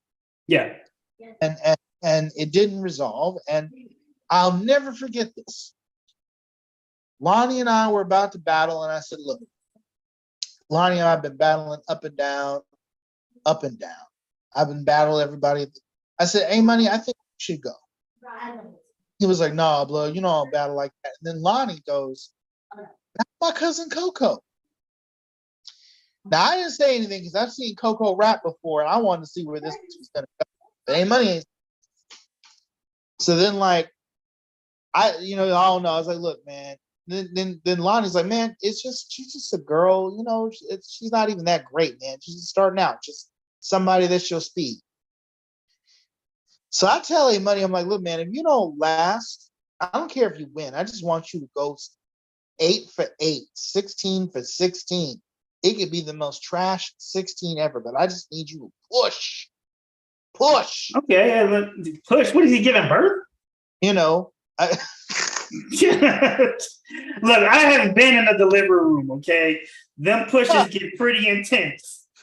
But I told him, man, I was like, if you cannot do this, I'm out. I'm not in GTMB anymore. And the other reason was because the Psychotics pulled me and Isaac aside and said, we really like you guys. We think you guys can rap. We think you're mature. And we're working on our own mixtape. We want you to be on that mixtape. It's called the Genesis mixtape. And we don't want any money involved. And right in the middle of that conversation, he called Sean, and Sean didn't pick up. He called Pete didn't pick up. He called Chris didn't pick up. He called me, I didn't pick up because we're having this clandestine meeting. And so it looked like everybody was about to turn on him. Yeah, we were recording behind his back at that point anyway, so there's so much pressure. I just didn't want to do the whole espionage thing anymore. I wanted it all out in the open, you know, because I can't live a lie like that, you know, just can't. Okay. I told him, I said, look, if you don't at least try, I'm out. I'm done. He got through 2 bars, stuttered, stopped, and then let Coco go. Coco fucking murdered him. Like, she went through a full 16, just, Coco could have murdered anybody. And then like, after Coco, like, pulled the samurai sword out of his stomach, he didn't even bother to fight back. He committed seppuku. He didn't even have it. And I was like, well, if you're not going to respond, then I'm done. Like, I'm done. You were supposed to give it your all. I didn't feel like you gave it. I didn't want you to win. Yeah. Bro, you're really leaving? I said, yeah, I'm going to class. I'm out. I'm over. Yeah, that sounds about right. He calls me later that night. He's like, bro, blood. You know, I like to use blood. Blood, you really leaving? And then let me get on a voice call with Dick. He calls Rob up. Yeah, Rob been left, by the way. He say told you. But I wanted this chance, you know, and you man, you failed the test for a while. So you lost. He lost badly. He lost terribly. So essentially, you know what I'm saying? Like, after the loss, bless his heart, you know, we were a new group and we had to come up with a name for ourselves. What were we going to call ourselves? What are we going to call? So we had like 2 meetings about what the name is. I mean, we tossed out all kinds of stuff. Originally, it was like 9 of us, right? So, right. You know, so we're like, let's call ourselves the 9. And the Psychotics are like, how about we call ourselves the Psychotics? I'm like, no, because the thing is, the Psychotics were like, there's 2 different sort of divisions of underground style hip hop at the time. You had the hardcore style, like your Jedi mind tricks and your Necro the Butcher and your, well, not Necro, it's just Necro, or something like that, where they're like talking about like playing jump rope with your intestines and, you know, Eminem stuff, murdering your girlfriend, that kind of thing, right? That Come sort of on, that was funny though. You it gotta was. admit that was funny. You know, the Eminem stuff was funny, but you know what I mean? Like a lot of it was like gory and, you know, um, and then there is the other side of underground, which was like your wake up show with Sway and Tech in the Morning. You know, dudes like, you know, Talib Kweli and Common and Mos Def and Little Brother, you know, like, you know, or Jay Dilla and his crew and or MF Doom. You know, we were like, so the Psychotics were the hardcore kind of guys. And then me and Isaac were more like, you know, your Mos Defs, your Lupe Fiascos. We're like those kind of guys. So we were all Isaac Hearns, right? huh? Yeah, Isaac Hearns, right? Okay, just making sure. yeah. We we were a group called Cynical, me and him, and then we added Rob on a little bit later. And so like our style was more like conscious, more everyman, more De La Soul. Our style was more, you know, we're killing everybody and we're having fun doing it. And they're like, you guys can do that really well. Like, we don't want to do that for every album for 16 tracks. That's exhausting, you know? That would be exhausting and So, annoying. you know, like I don't know how the other rappers do it, but we just couldn't. And then like, you know, we had on, so we came up with and I said, look, you've got this hardcore essence, and then you've got socially conscious, you know, also normal rap essence. If you consider like Rob was more of a Rockefeller kind of guy when it came to his approach to writing. So how about we say we, you know, we form this is my suggestion and we voted on it after because we tossed it all Gunsmoke Gang and all this, you know. So I said Yeah, that wouldn't have worked. that wouldn't work. So that's here's my thinking. In Marvel comic universe, there is a moment in the 90s where Charles Xavier got pissed off at Magneto and psychic lobotomy. The backlash to this, what happened with Magneto had like stripped Wolverine of his adamantium, and then Charles felt Logan's pain, like it was the most painful thing that you can imagine. You know, like his the metal off his bones is coming off. So That Charles is gotta like, be painful. yeah. Charles goes, "You went too far, Eric," and then he just shuts his fucking brain off, like using his telepathy. So then, like, because this went down, some of Magneto's psyche ends up combining with Charles Xavier's psyche to like, but not just his whole psyche, but like human beings have this thing called an id, right? The psychological makeup. You have id. So each of us, according to Freud, has this. Your super ego, if I recall correctly, if I remember my collegiate level of psychology, your super ego is the thing that balances out your id and your ego. Your id is all your base needs, all your darkest, right? Like your id is basically, I want to go out and have sex right now. Your super ego is the thing that goes, well, you want a relationship with someone that you can have long term, and you want to get to know someone. You want to, you know, maybe either shake their hand or grab their hand and like, you know, kiss the girl and charming in that sort of way. Your super ego makes those decisions for you. Or your id is like, I just want a bone. I want a bone right. Oh snap! So right. So think of it in those terms.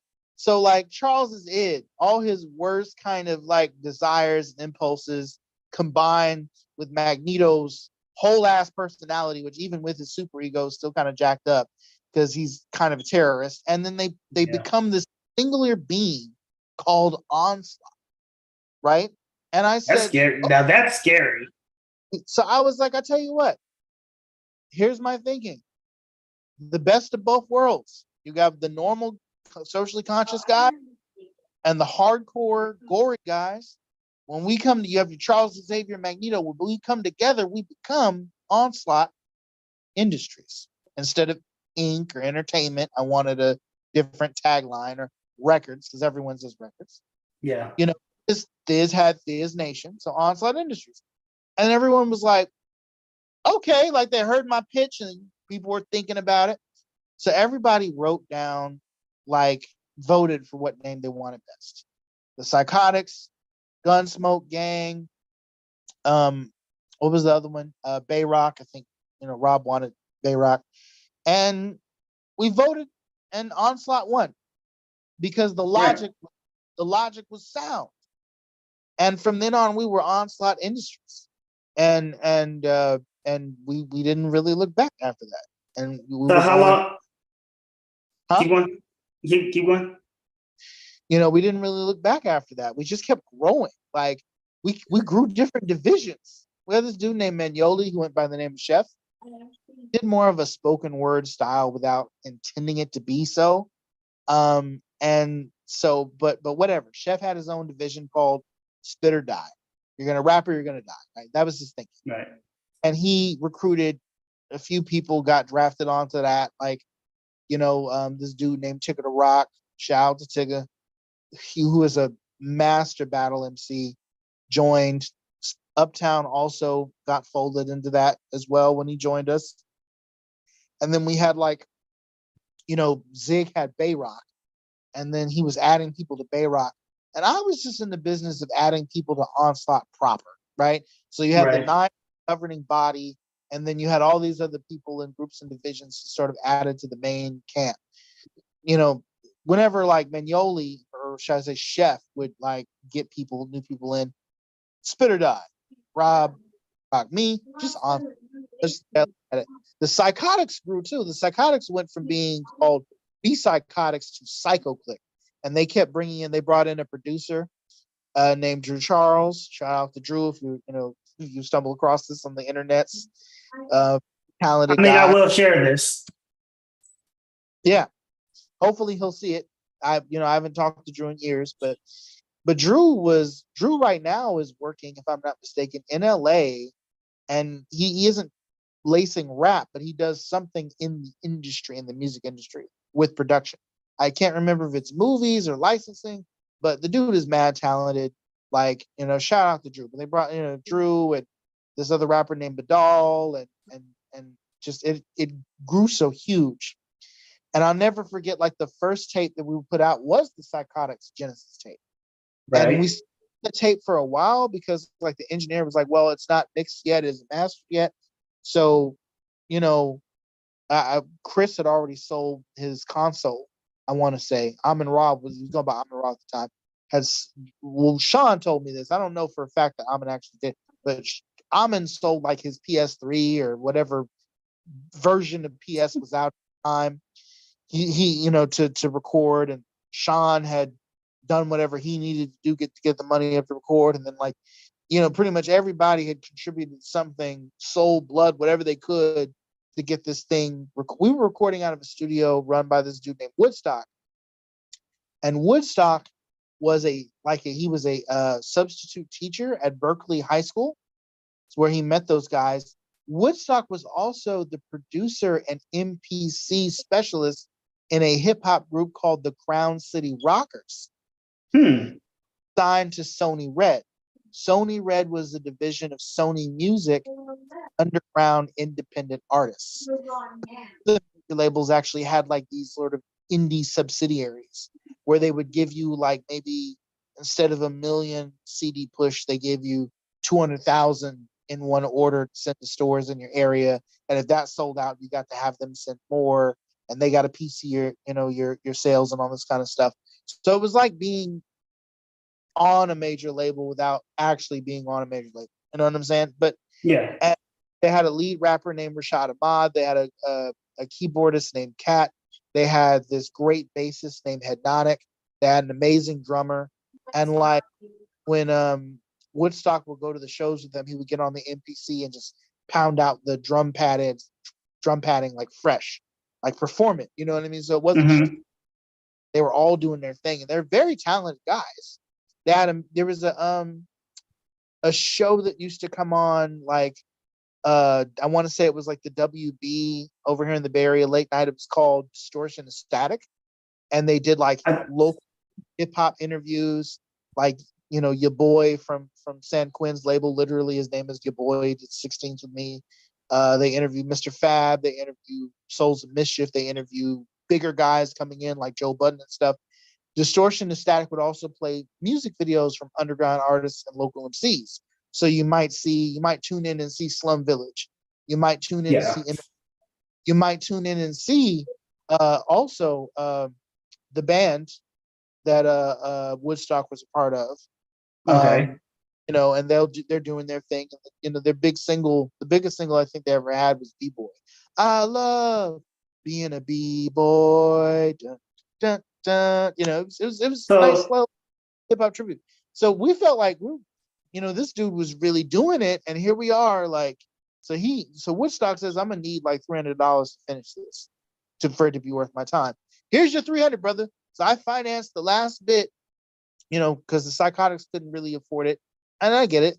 They were graduating that year, fixing to go on to college. We all were struggling out this way. I get it. So the tape comes out. We're selling the tape. It wasn't the first tape sold, period, because GTMB, we were selling like 2 or 3 tapes of that. But for Onslaught, this was our first production, oh, and okay. and we were selling that tape for a couple of years before and the reason why we didn't come out with another thing immediately, we were working on the Cynical tape, me, Isaac, and Zig, and we did a similar thing that the Psychotics did. See, the Psychotics, what they did with us as Cynical when it was just the 2 of us, was they had me on a song, then they had Isaac on a song, and then they brought us both together for a 3rd song with one of them. So we wanted to do something similar to our tape, where we would have different members of Onslaught kind of sprinkled on it, but each song was going to be the 2 of us, right? Always. And then we added Ziggy as a 3rd member. So, but originally Ziggy was meant to be just like a one-time feature, right? So then it was like, okay, it was me, Isaac, and then Amin Ra over the Joel Santana "Oh Yes" beat. That "Oh Yes, wait a minute," and then I've it only was heard me, that song a few times. and then it was me, Isaac, and Evan, because Evan was rapping at the time, and Sean from the Psychotics over the Biggie Smalls. It was like one of those Biggie Smalls sort of "We're Still Eating Off His Corpse" albums that like P Diddy put out. Oh You, man, y'all will not let that go. you remember that song, "Nasty Girl"? I Yeah. don't know. It was that song we were rapping over, and I figured Sean would. We were always looking for stuff that we felt they would fit best over. So it's like, Okay. oh, Sean fits well on "Nasty Girl" because even though the Psychotics did the gory thing, if you talk to them individually, Sean had aspirations to be 50. He Okay. loved the idea of being. I mean, that was his goal. So we put him on a song called "Nasty Girls." That's going to be his perfect fit. Then we put Chris on the "Oh Yes" record because Chris was more like us in that if he wasn't doing some song about what it means to be generally human, he wanted to just rap his ass off. So he was more of a wake up show guy, even though he's doing all this gory stuff with them, right?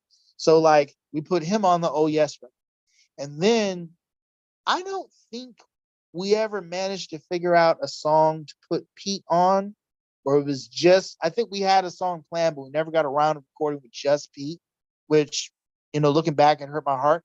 But the song we brought them all together for was a song called I think we called it "The Destruction," you know? Mhm. And it was like a beat made by like the Heat Makers.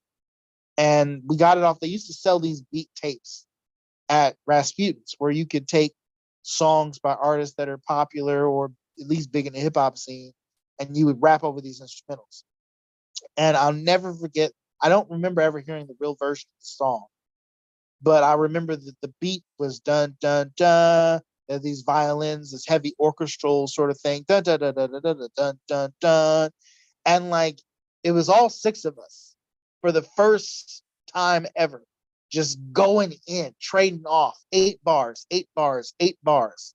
You know what I'm saying? 8 bars, just, and then we let Chef in the whole thing as the seventh guy. So we wanted all of Onslaught, as many Onslaught members as we had at the time on there. And the only reason that the Cynical tape didn't come out was because Isaac moved. Isaac moved to Tennessee. Mm-hmm. And Zig, like, who we had brought on to kind of round things out in the first place, I didn't want this to feel like it was my solo album or mixtape featuring everyone else. And I felt like because I'm consistently on every record, it even had a solo song all by myself, right? Mm-hmm. It would be better for each of us to have a solo record by ourselves. So before Isaac Tennessee was living in the back, and I want to say, yes or no? not unfortunately complete the solo record moving to 10, No. but No, so the you are the not my solo record, which I really didn't, or like get Zig on more records and get Zig to record a song to thing outside, because feel like our group effort and equal standing. Now Zig started flaking on studio sessions, Oh. and another thing that held us back was that Woodstock had to close the studio down for a while because he had to move. So he was going to let us know when he could reopen, right? Mm-hmm. During that period, okay, fine, where else we're going to record? We found this place called Covenant House in Oakland. 24 and under can record there for free. If you're over 24, you can't record there at all. Because it was mostly, I didn't know this at the time that we started, but I learned later that it was essentially an extension of a nonprofit that gives shelter to homeless teenage and young adult youth. Okay, that's pretty cool. And like during that period of time, we got involved in the Silence the Violence mixtapes that they were doing. They had done volume 1 the year before we joined, but the year that we started recording there, they did volume 2. They recorded it at the Ella Baker Center. And like what was really dope about that is I can say I'm on the same mixtape as Mr. Fab. That's actually pretty. Yeah, I remember you talked about this. Yeah, this is something you actually talked about. This is like in the late 2000s, early 2010s.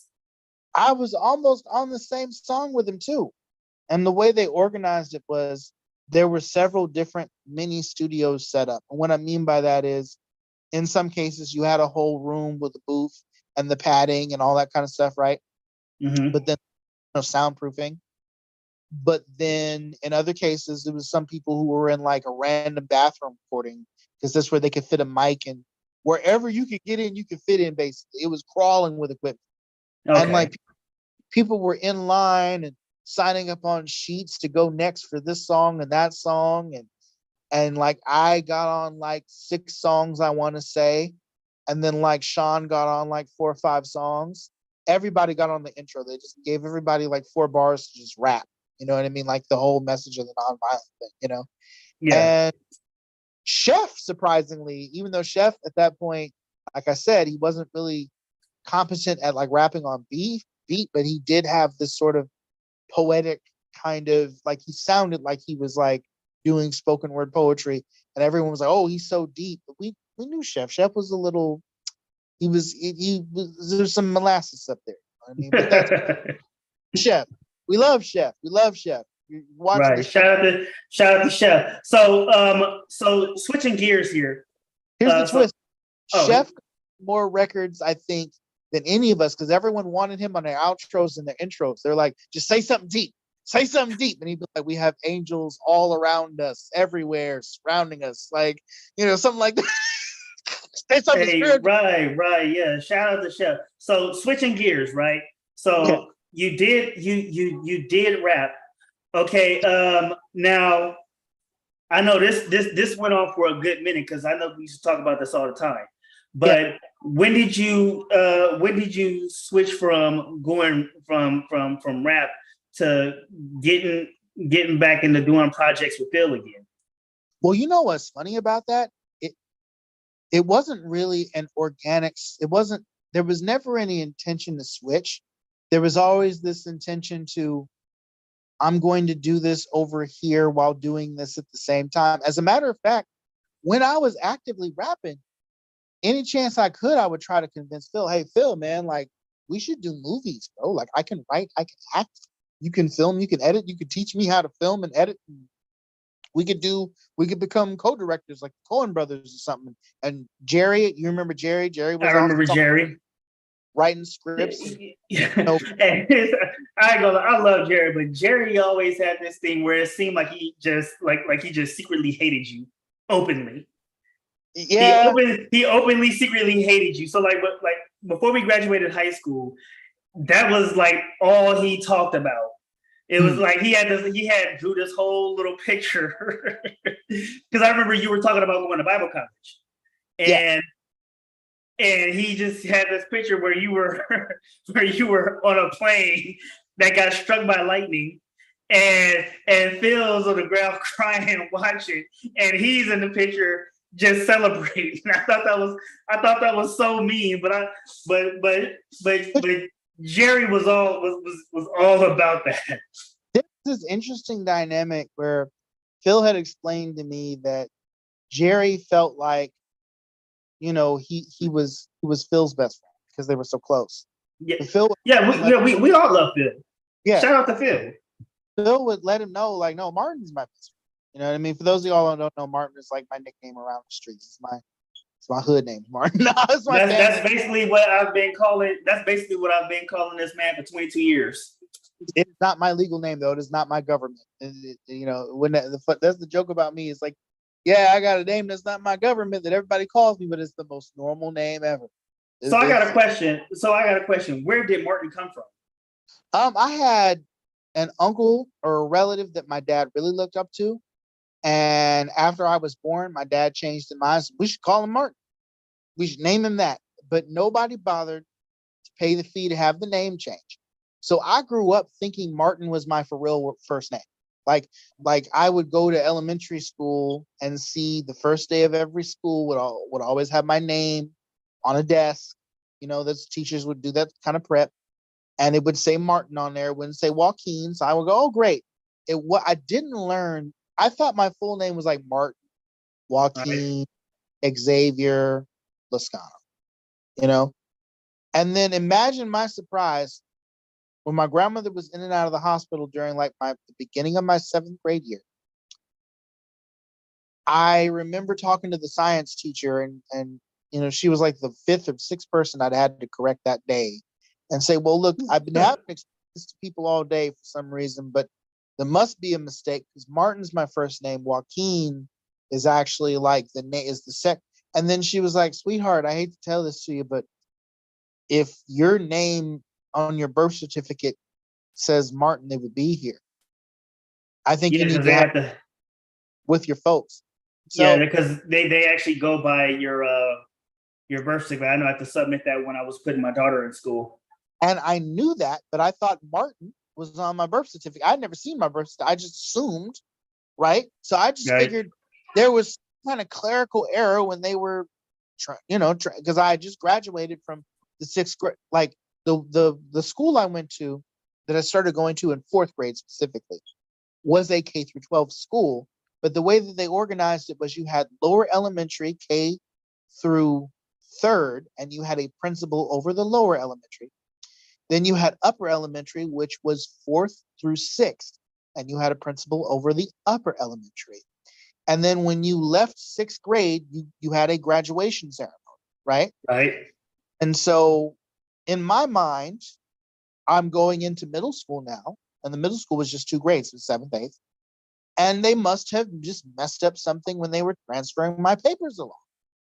That's what and how would I have known, right? So I go home and I'm like, Grandpa, like, you're telling me my name isn't my name. I'm telling him, no, it's one of my middle names. And my grandpa just sighs and says, oh, even never told you. So then he breaks all that down to me. And I was like, wow, so not only is my grandmother dying, but I also have an identity issue now, right? That's a hell of a reveal to a 7th grader. and it's like, you know, you're losing your primary mother figure, because basically what she was to me, and you're having an identity crisis. I was one acid splash away from turning into Two-Face, flipping He said coins. an acid splash.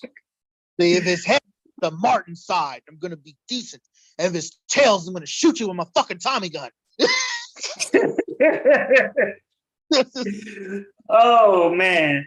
So after that review, okay, so back to the transition. You were talking about trying to do movies and scripting and stuff like that.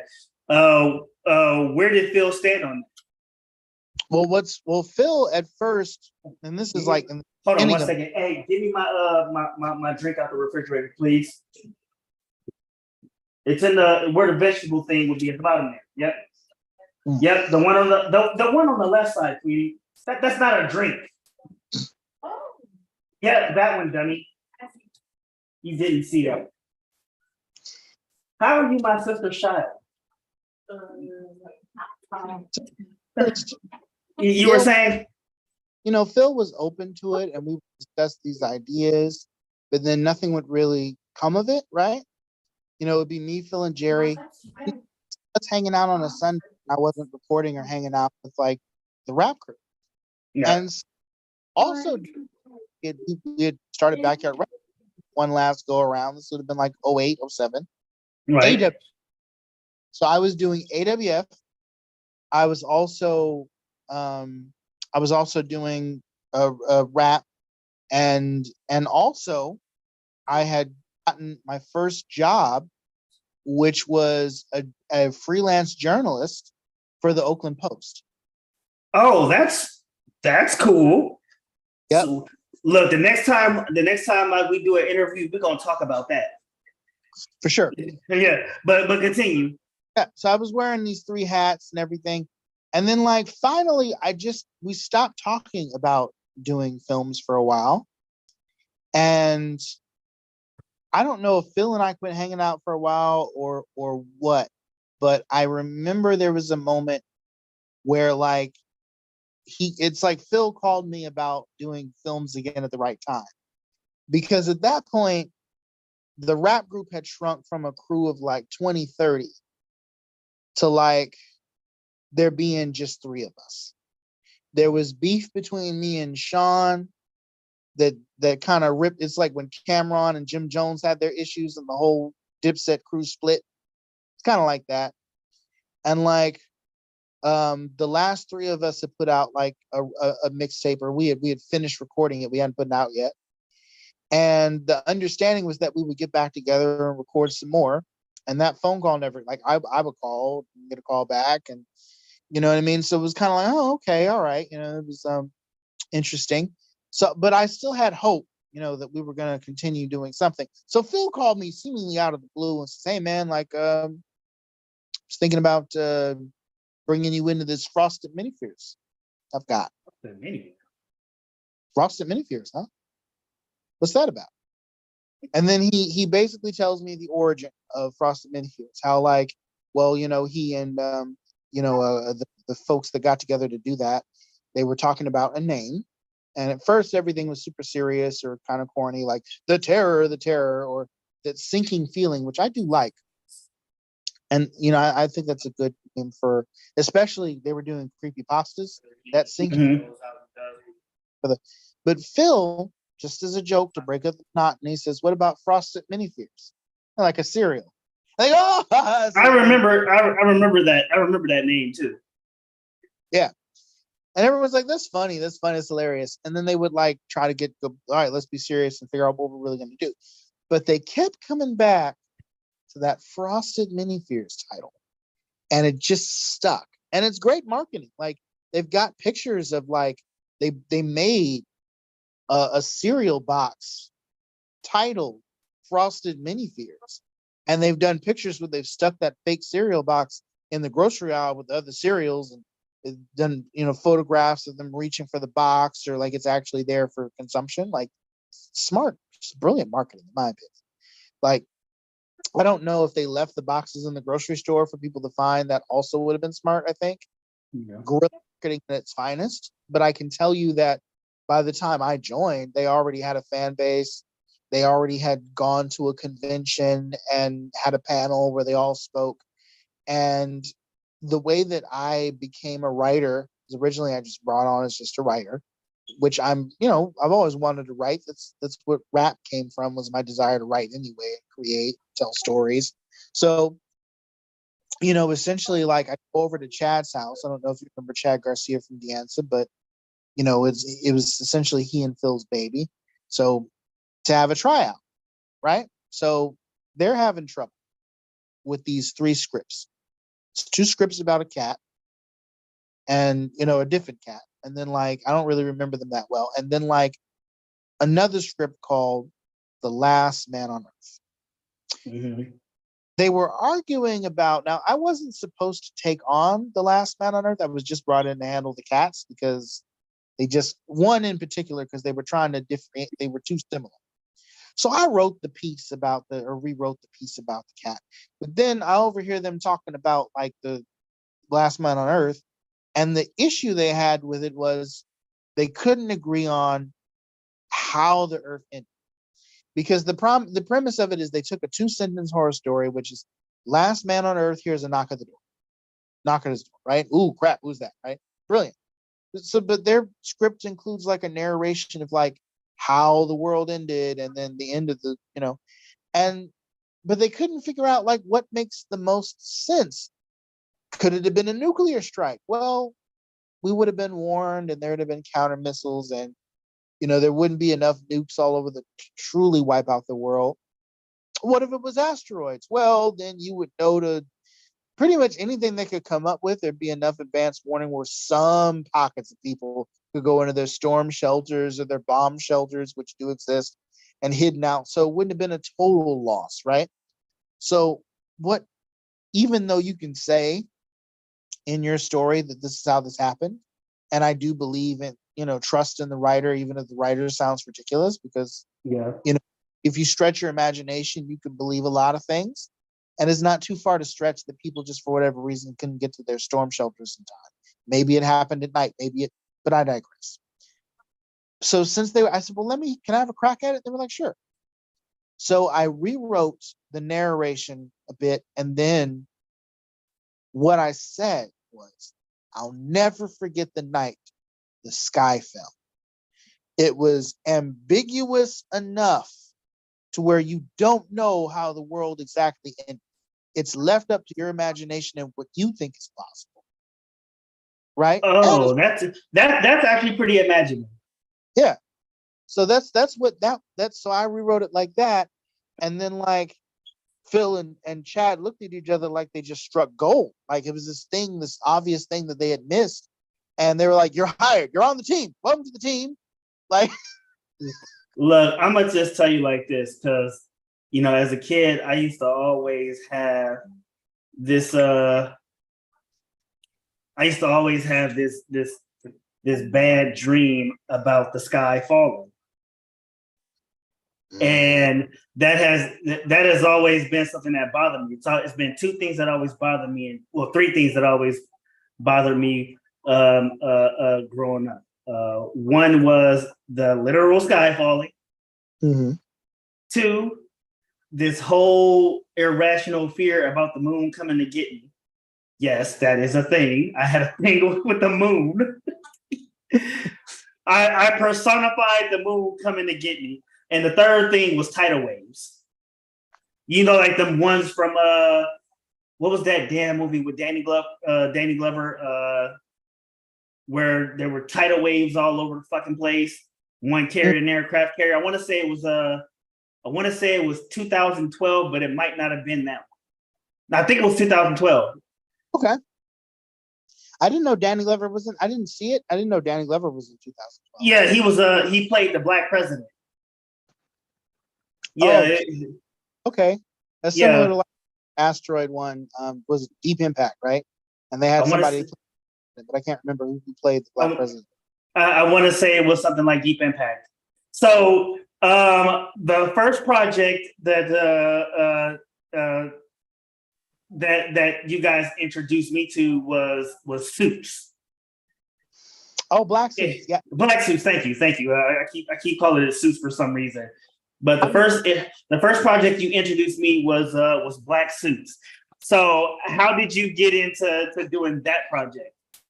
I feel like Black Suits happened before Frosted Mini Fears kicked off, because we had been working on Black. By the time we finished Black Suits, we had been working on it for years, and it was one of those things, start and stops kinds of things. I want to say that Black Suits was actually before I joined FMF. So Wait, what's that for now? Frosted Mini Fears. Okay. Oh, FMF. I was still rapping at the time, and the group hadn't shrunk yet, I want to say, for that first episode we did. So shout out to Johnny Okay. for this one. Never forget how excited I was hearing that, like, Phil, was going to start working on projects, and what he's about to be like in his, like, one of his early full-on projects. So the original plan for Black Suits was I was just supposed to be an off character. At the time, I was doing everything, right? I was wearing multiple hats. So Okay, yeah. You mentioned that. Didn't really have the time to devote, to another project full on, but I could play this one-off character. So when you watch the pilot episode, I play this guy who, essentially sent the wrong letter out at the wrong time. I'm trying to get it back because this that was the first episode. Yeah. And then, like, Agent C does this, played by Carlos, does me a solid at the end of the episode, and then it's happy ending for me. And that was supposed to be that. The original guy who was playing C's partner, his name is Salvatore, was supposed to continue playing that character, like he was going to show up in the next episode. Excuse me for yawning. He's going to show up in the next episode, and he's going to be a continuing character. And I did write, like, a script where, like, it was that we ended up filming with the intention that Salvatore would play Agent S. That's what I wrote it for him. Right. Basically, that ended up not happening. The script ended up being shot, but Salvatore ended up not being Agent S, because when we finally got around after like a year or two to filming the second episode, Salvatore left, because that's when I joined Frosted Mini Fears for episode 2 years later. Okay. Or 3 years. I feel like this is like 3 years later, actually, because I had gained weight by that point, and but yeah, we're getting old. It happens. Definitely 3 years later, 3 or 4 years later. And the reason that Salvatore left Frosted Mini Fears was that it's one of those things where, like, they were no longer happy working with each other, and but they handled that in a very interesting way that I'm not going to. I didn't know I was replacing him on the writing team for Frosted Mini Fears. I thought that we were going to be working together because I met Sal at Contra Costa in a creative writing class. I actually liked his writing, and he was writing as well. We were, you encourage each other, and you encourage each other to do well and do better. And I was excited to have that back. I was like, oh yeah, fellow writer, great. And then, like, me and Phil, we go trekking out in San Francisco, walking from, I think it was Powell, all the way down to the Golden Gate Bridge. That's a walk. I wanted to take the bus. Phil never did believe in buses. First off, that's a lie, because Phil's taking the bus. I have seen it. He didn't like it, And yeah.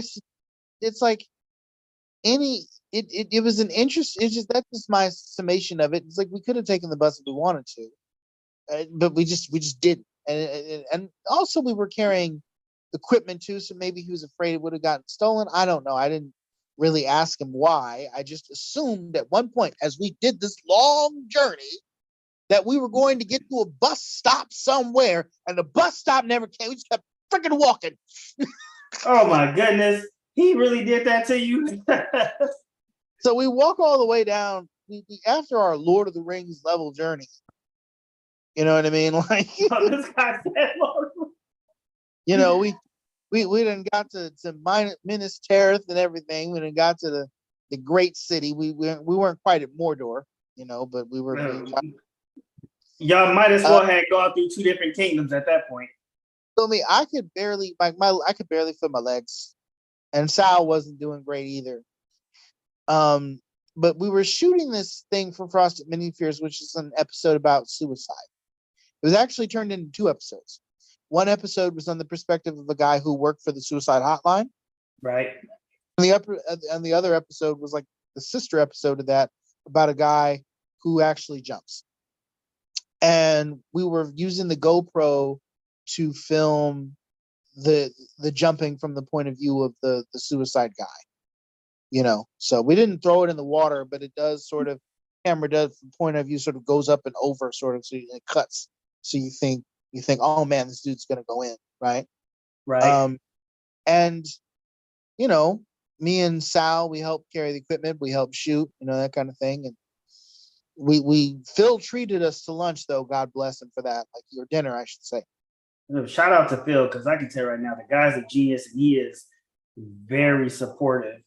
And we went to was it a restaurant called Boudin, or maybe it was a restaurant that was sort of a front for a bakery, like for one of the famous bakeries out here in the Bay, and I can't remember. I want to say it was like Boudin or Acme or one of those, but it was great food. You know, nice Shirley Temple. You know, they had crab dip, and Phil ordered the crab dip. He's like, "You guys want appetizers?" Like, appetite, really? I Phil's love like, crab dip. Phil, you hate seafood. He's like, "Well, I'm trying to expand my." It was nice. It was really nice. But Yeah. then shortly after that, maybe 2 weeks later, I get a message from Salvatore saying, "Hey, I heard you're replacing me. Heard you're a hot writer, and I want to wish you not, you know, like not hot as the sense of attractive, but a really good writer." Is what he meant by that, right? Oh, he wasn't being malicious? No, he wasn't being malicious at all. He took it very well. And I told him I didn't know, and I thought I was looking forward, and he knew. I think he could tell that I was looking forward to working with him, so I was shocked too. And yeah, you know, it's just one of those things where creative and personal differences drove folks apart, and I kind of ended up being sort of, you know, I really wish I had been a part of it from the beginning and writing alongside everyone else, but I didn't really feel great about being someone's replacement, especially the way that went down. Like, Yeah. but you know, I would have preferred us working together in consort, because, you know, I've always felt like the more the merrier, right? But whatever. Yeah. So essentially, like, from then on, I was like one of the Frost. I was the only guy, I think, in FMF at that point that was willing to just specialize. No, it was like Chad too. So Chad and I were the only two that were like super into specializing on writing at first, and then like I Right. started doing things. I started doing voice acting. I started doing acting for Frosted Mini Fears, and I did like voice direction for like one of my projects for FMF, and that was really special. Right. I one of the panels that they did too. I was behind the camera for that, and that was really great. And it's you know, the film festivals. I want to say by the time I was in year 3 or year 2 of being involved in Frosted Mini Fears, that by that point, that's when you could say that there was a transition made away from music. And in the back of my mind, I'm always like, well, eventually I'm going to do a song and blah, blah, blah. And I still write lyrics and stuff like that. And I still have album concepts I want to do. Mm-hmm. And that's about my style of rap, is that it doesn't really have an age. When you're 22 or 19 or 16, you can talk about the money, the cars, the clothes, the club, and be completely credible. But Right. when you're 35, even if you are a legit single man, and even if you are going to the club as a legit single man, nobody buys it. You know what I mean? Like, but what people will buy is like, like a J Electronica, where you talk about more spiritual things, where you talk about, Okay. you talk about life. You talk about how you're, well, not to say that going to the club isn't life, but like you're talking about relationships between people. You're talking about how you see the universe. You're telling stories. You know what I Okay. mean? You're essentially writing poetry, right? At that point in your life. Because you're these are the kind, when you listen to MF Doom, you don't, you hear him telling these tales about like supervillains who time travel and all this kind of stuff, or you're listening to Talib Kweli and he's talking about what it means to be black and oppressed in America. Those are the kinds of things that I could definitely reflect on. You know what I'm saying? Like Oscar Grant is my step cousin. You know what I mean? Like, What? yes, yes, Fruitvale Station, Oscar Grant? yes, Oh, wow. yeah, yeah. My dad grew up with his mom and her siblings, when he was a preteen. And my dad's mom, my grandmother, the one that raised me, married into the family. Like shout out to Charles Dew, who raised me from, knee high to a duck on up to 13. You know, and when I came out here, is something when I mentioned earlier, when I came out here to 8th grade, I didn't have a friend in the world at first until I met Phil. But before I met Phil, my Aunt Bonnie, who I'm related to, Aunt Bonnie is, I call her Aunt Bonnie. Technically, yeah, and technically she would be my grand aunt because, you know, Charles Dew is my grandfather, my step grandfather. I don't even like the word step. He's just my granddad. Real talk, he's more like my Right. dad. But my Aunt Bonnie, is Oscar's grandmother. You feel me? That's how that works out. She's technically my Okay. grand, you know, and like I met Oscar when I was 3 years old before moving out to Arkansas. I used to be like, Oscar's my favorite cousin.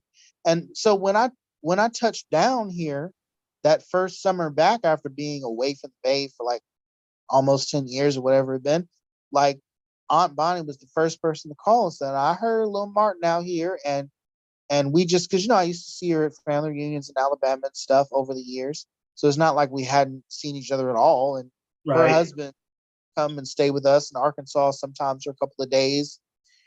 So, we were still all dialed in. So when I touched ground, she reached out to my grandparents and said, if you want to bring him around, I got his cousins, my cousin, my older cousin Cookie, her daughter Cookie had her kids staying with her for a little while. So he can come over here and spend time with his cousins and see Anthony and Oscar and Jamal and all them. And I was like, oh yeah, I was completely embraced. So I used Right. to spend, Right. Right. like not Christmas Day necessarily, because I would stay in El Cerrito for Christmas Day, but during the 2 weeks break that we would have off during vacation, I was over there at my Aunt Bonnie's. You know what I'm saying? Thanksgiving weekend, as soon as that Saturday hit after the turkey didn't settle, I'm over at Aunt Bonnie's. You know what I'm Right. saying? I'm eating Right. it with Oscar and the rest of my cousins. So we had grown apart because we were so different. And I Mhm. just with like my cousin, I call her my aunt Cookie. It's really just old enough to be my aunt, but really Cookie's kids. And then like by that time, I had started at one point, and Wanda, Oscar's mom, as a grandmother, right? I used to kind of like babysit little Leroy. Shout out to Leroy, who's like I think he's like in his 20s now, but Leroy was when I first moved out. Leroy was little. You know what I mean? And he used to be like, Martin's my favorite cousin, because I'd play with him. We would do like the Wii tennis and all that kind of stuff. And anyway, Yeah. I digress. But yeah, there's so much to talk about with family and hearth and home. And, it's like Kanye West is 30 and still can put out, if he wanted to, if he tried, If you tried. a credible album that people will buy, because not buy as in purchase, but people will accept, right? There's a certain thing you talk about when you're our age as rappers, and I definitely have the ability to talk about stuff like that because I'm super creative. Like I was never the club guy anyway, you know what I mean? But So there's always, that's music for me is kind of this thing that's always on the table that I would kind of like want to pick up and just do whenever. And matter of fact, the last Frosted Mini Fears project that we did was a music video Really? for that. Okay, so here's the funny thing, right? So over the years, like I said, you go back to like Black Suits, you know, like Black Suits is happening, Frosted Mini Fears is happening, and like during Frosted Mini Fears, we're picking up like we're getting accepted into local film festivals. We're winning the occasional film festival. We're shaking hands, trying to make moves, you know, all this sort of stuff. And at some point during this process, Phil pulls me aside, takes me under his wing for real. IOP Video, right? Yes, Like, I'm subscribed to that channel, by the way. you know, And that's of course when he told me about it. That's when I actually saw Black Suits, because I regrettably remember you showing it to me, and I didn't see it, but I didn't see it until Phil showed me. And I'm so sorry about that, by the way. okay, you But heard that. You're an uncle and you're busy. I get it. You didn't have the yeah, time or showed it. You probably forgot about it. That happens to me too. But yeah, ultimately, like, you know, we're working on Black Suits. We're working on Frosted Mini Fears, doing all this stuff. At some point, in the timeline, I get hit by a car, and that sidelines me for a little while. But you know, it was a crazy ride, you know, and the film festivals and getting up and talking at awards and knowing that I'm a part of this, you know, it's like, oh, I helped shoot this, or I voice acted for this, or I wrote this. You know, the writing and the straight up acting, I think, are the things I'm proud of all. wait, And were you was what part of the ride was fun? Getting hit by the car or the whole filming thing? Because I'm hoping you'll say the film thing, because I mean, I'm sure flying through the air after being hit by a big chunk of metal is. I spun around. I spun around on one foot is what happened. Oh my goodness, that's got to be painful. Okay. Mid walk, and then I ended up spinning. Yeah, it was bad. Look, So I broke my ankle a few years ago. Okay, I'm sure you've seen the scar that I put on Facebook and stuff like that. Look, I wouldn't wish what happened to you on anybody. That has to be harsh. I mean, I broke my tibia and my fibula, and I tell you, man, like the first thought I had was I had two thoughts that ran through, three thoughts in this order: get to the curve, right? And because when I spun around, my leg, the tibia to fibula, like it kind of collapsed. Thankfully, the skin didn't break, but I knew I couldn't put weight on it because so I dragged myself to the corner, and my second thought is, oh no, the kids are going to be so disappointed, because I had a class of second and third graders, and I had promised them a Valentine's Day party, because I had like developed this reward system where we have a certain amount of points on the board, and if you break one of our classroom agreements, then you lose a point, and the mission is to have at least 1 point remaining on the board at the end of the day. And if we can 5 points each week, at the end of the month, you guys are going to get a pizza party. So that's cool. they had been looking forward to that so much, you know, and we had worked on that so much and gotten our class rhythm down so well. That was the first thing that crossed. I was like, oh no, these babies. And then I was like, I probably should scream for help. Like, you gotta love it. Survival, nurture for the children. Then, oh yeah, I got it. Oh, survival again. Like, oh my God. I hope you know I'm gonna clip this. I'm gonna clip this and make it a regular video. Oh my goodness. Hey, oh my God. I'm supposed to get help. Gotta keep dying. Oh, but the children, the poor children. Oh, wait, yeah, right. I got this to deal with. Oh my goodness. I'm gonna clip this and oh my goodness. I want everybody to see. I want everybody to see Martin's comedic side. Okay, this is a. How do you laugh in the face of death will be beyond me forever. can But laugh. that, I mean, obviously you weren't laughing, but you can make a joke about this shit later. Oh my goodness! Look, man, you know.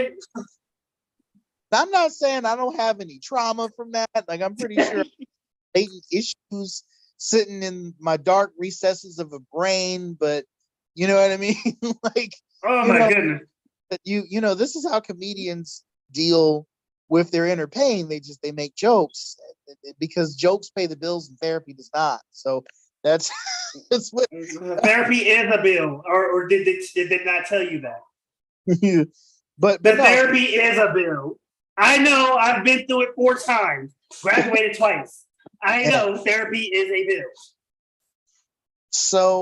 So basically like, you know, moving during that time, it was like Frosted Mini Fears season 3. And I was very thankful that all my scripts had been turned in and that like all my voice acting, we got together and got into a booth at Chad's house, I think it was, or someone's house, and we just recorded a bunch of stuff, gang of stuff, you know, and I acted in a few things. So like we managed to get that second or third seat, whatever it was that we were in, done in a good amount of time before I ended up getting to get all. So that I'm proud of that I didn't actually miss that. Like Phil will say, you know, Phil had, and this is another thing. When I was going to the hospital, I you know, like somebody had called. I didn't have the sense to call the hospital myself, to call the 911 myself.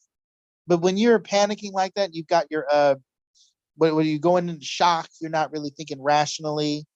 You know, someone probably wouldn't have even thought to ask for help. They were just laid there, you know, probably screamed, you know. But one of my coworkers, shout out to Lance, man, like, you know, one of the school custodians had seen me. He had been in his car and he hopped out. He was like one of the first people on the scene and, you know, stayed with me till my ambulance arrived. You know what I mean? Like, you know, shout out to Lance. Shout out to everybody because I went on the horn. I called my grandparents. Is like when I was back of of the ambulance, like, I don't think I'm gonna make it home for dinner, guys. I'm sorry. Left them a message. You know, I called my boss and my other boss because I was working as an instructional aide at Kennedy at that point, and I had just made permanent, just like a few months, you know, or maybe it was like the previous school year I made permanent after my interview and everything. So I had the union benefits not being fired for having to be out for this, but I called Miss Betson anyway, who was my supervisor at the time, the principal. I said, "Hey, Miss Betson, I just got hit by a car and legs, you know," and I was on. They had already given me like some nostril inhalant. It was like morphine or something, and so I was a little out. I was like, "Yeah, I don't know if maybe it's just a sprain." Like I didn't Maybe. just remember my leg dangling. And but you know, when you're on drugs, when they give you drugs, it does weird things, right? And the ambulance Yes. guy, Oh yes. the ambulance, Amazing thing. the ambulance guy was like, "I hate to break it to you, but your leg is clean broke. You're not going to be on that for a while." I was like, "Oh," and then like your boss, my after school boss, you know, who I work with the second and third graders with, it's like, "So I got hit by a car, and I don't know when I'm going to be able to come in, but you know, I'll let you know as soon as hopefully I can come back tomorrow in a wheelchair or something." And and then like else called me. I think I called Phil's like, "Phil, man, I want to apologize, man. I'm not going to be able to. I know we were supposed to shoot in a few days, but I just got hit by a car with a broken leg." And Phil's like, "Apologize, dude. You have a broken leg." I called up every single like engagement that I had at the time, whether it be work or creative project or friends, to apologize that I won't be able to see them because I got hit by a car, you know, Oh my and goodness. And like I remember, you know, and it's faint to me, but I remember us having a short text message conversation about it. Just thinking about it. Thinking back on that, I couldn't imagine at that moment you going, "Oh, Shade's going for help." Hey! I wouldn't imagine you being that hysterical in that moment to where it would be this hilarious. So I mean, I get where you're coming from with that, but man, you gotta admit that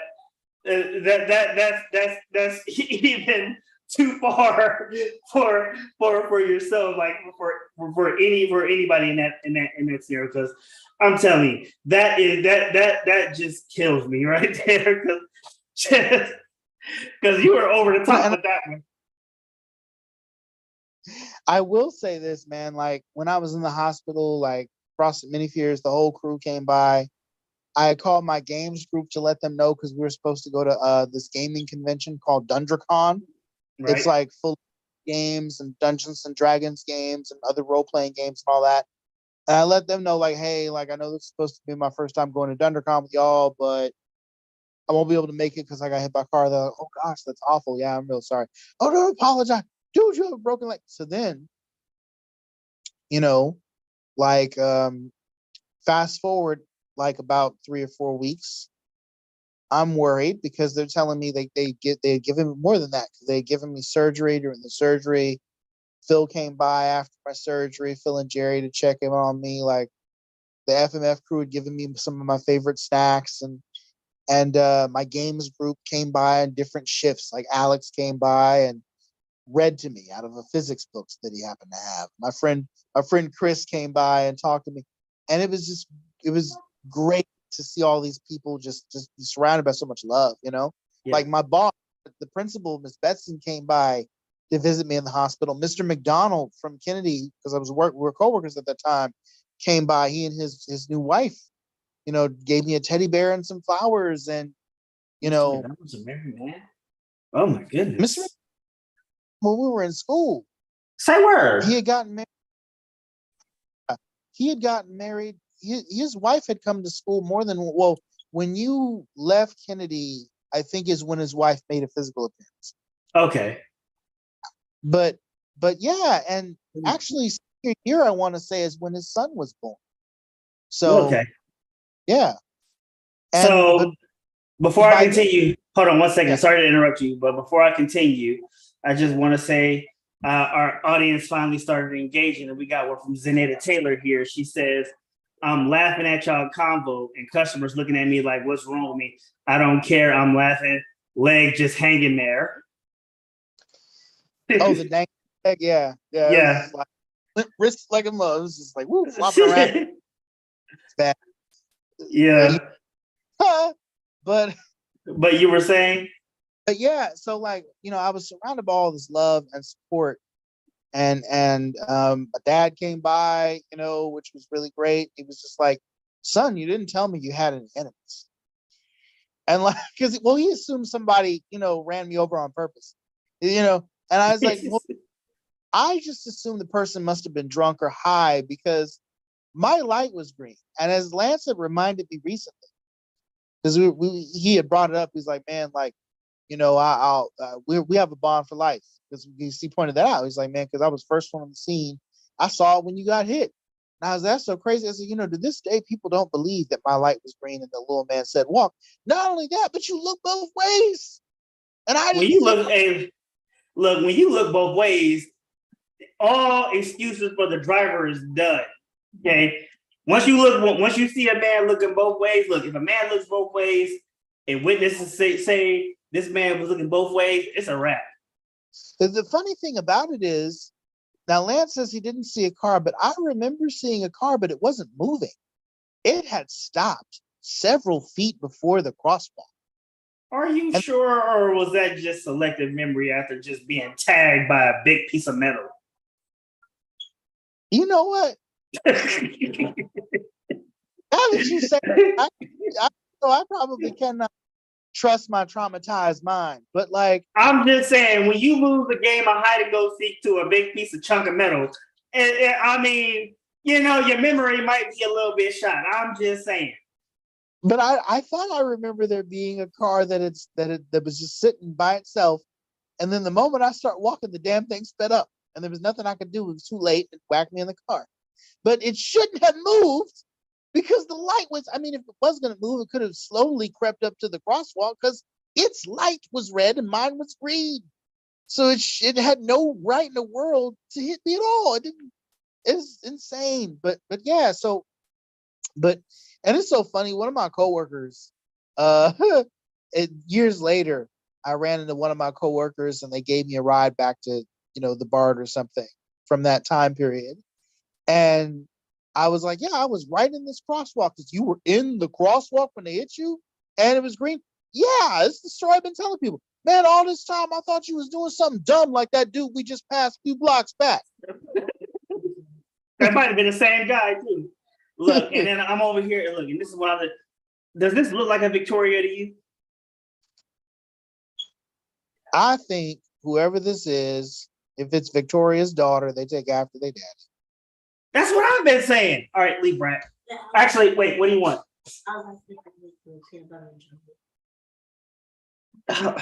Hold on 1 second. Excuse the rock. I have to do a thing. Okay, you can make it peanut butter and jelly, but if y'all keep asking, look, all y'all little shits make peanut butter and jelly at the same time. Y'all don't see I'm doing a whole thing here. I got like a whole thing here. All right, America's watching. No. Look. I know you told me this a few weeks ago. All right, you don't have to kick me when I'm down, but it's starting to look like it might actually just have to be just that. Okay, so we get past being vehicularly assaulted and doing a. What was really beautiful about that, about the aftermath of this, they tell me after the surgery, after all that, they say, well, look, we're going to give you a test to see if you can walk 10 paces with a walker. And if you can't walk 10 paces, then we're going to discharge. If you cannot do this, then we'll send you to rehab. Send you to a center. If you can walk 10 paces, then we're going to send you home.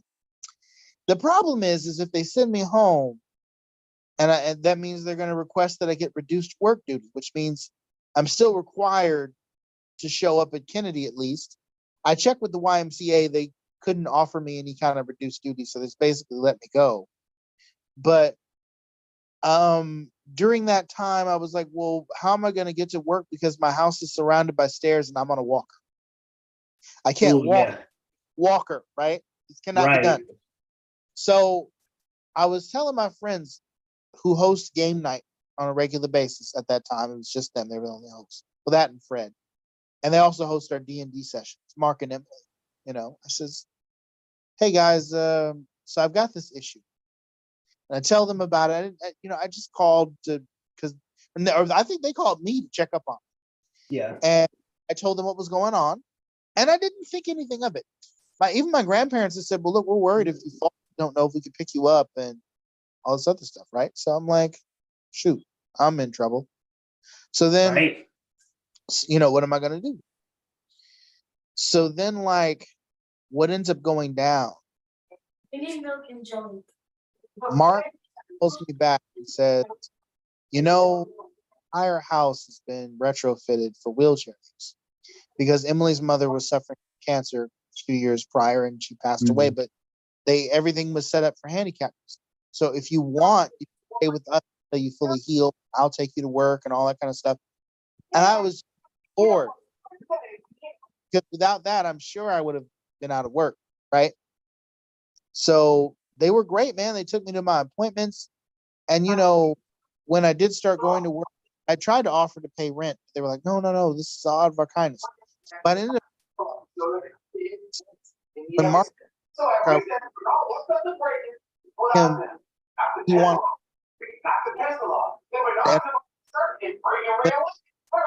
Wait. Can you start over because your voice went out for a second there. Sorry about that. Where did I lose you? It was after offering to pay rent. Right. And they were like, no, that's fine. We're doing this to the goodness of our hearts. So then I was like, well, yes, but no, really. So when Mark started taking me to work, I was like, can we go buy Starbucks? And then I would be like, hey man, buy whatever you want. Coffee, sandwich, whatever. Both 3, 2, because there's literally nothing I can do that will fully repay your kindness. And I wasn't even drawing a check at that point from the wire. I was, you know what I mean? Like I was missing income, right? But I was still willing to help because, hey, you guys did as long as I can. You do me a favor. And then like we would go grocery shopping so that I could practice walking, right? On my Right. walker. And then I would slide my Visa card in there and pay for the groceries because Mark and Emily had cooked. So stuff like that. I'm like, no, you know, and it was some of the best times of my life. It was like having a long-term sleepover. If you've never been to like sleepaway camp with the log cabins and stuff, it was just like this. I've never done it. It's like you bond with people, even, you know, even though you're complete strangers. Not that we were complete strangers at that time, but it's like when you spend a set length of time with a group of people, it really does. You know, if you already have a friendship, it improves on that friendship, and then Right. like you don't have a friendship, it builds one, and like it builds a closeness. I've just similar thing where like a the camp, August Gate more than once. When we're gonna write each other. I went to the Golden was it the not the junior statesman thing that Ms. Irvin sent us on, kind of some. I went to the National Youth Leadership Conference, same thing. So it's like when you're living in a dormitory with folks, just you depend on each other. It's this vibe, and it was the same thing here. We were watching anime. We were talking. It was almost home after I was ready to. After I was all up. But I knew my grandparents need me around to help them out the house. I did miss them too, so I was like, all right, we all basically. You know, Okay, so wait, you were saying? I'm saying it was dope. It was dope.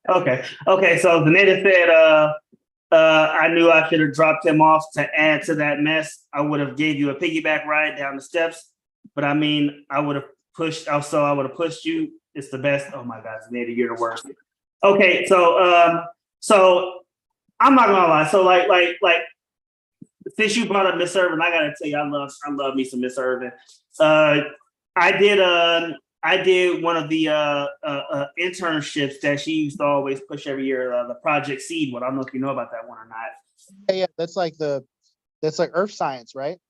Yeah, I did it. I did it for a summer 1 year. How come you didn't do that? She never nominated me to go. I got nominated twice. Well, you know what? Like, it's karma because I quote unquote stole your history award, so you had to come out for something. I ain't gonna lie though. I'm still hurt about that one.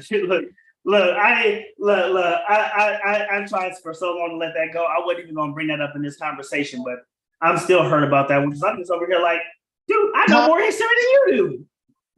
I'm still confused on how I can steal something that had my name on it. Okay, but because we both know that is where my bread and butter was, and y'all know good goddamn well that there's nobody who could out history me.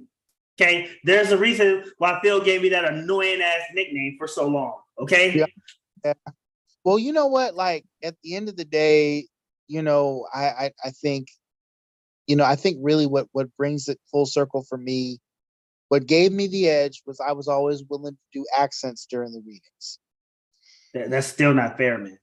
If we're doing World War II stuff and it's like there's a German officer that needs or World War I and I got to read a German, I'm gonna put the Deutsch in there. The Führer has orders to march upon Switzerland. Yeah, you know what I mean. I was doing it. Period.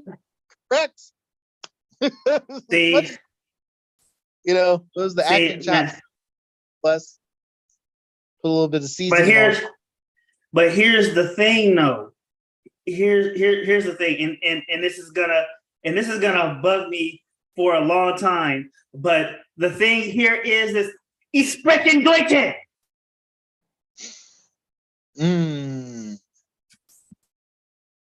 Okay, that's the problem we're facing here. Excuse me, it's Ich spreche Deutsch. Okay, so I don't put a cool accent on it. Big deal. Good point. Ich war held. Okay. This John's, ladies and gentlemen, that he was robbed of his award. All right, right here. Right here. I want everybody to just hear it. I didn't know. Look at the camera and say it again, okay? Spoke real German. I forfeit.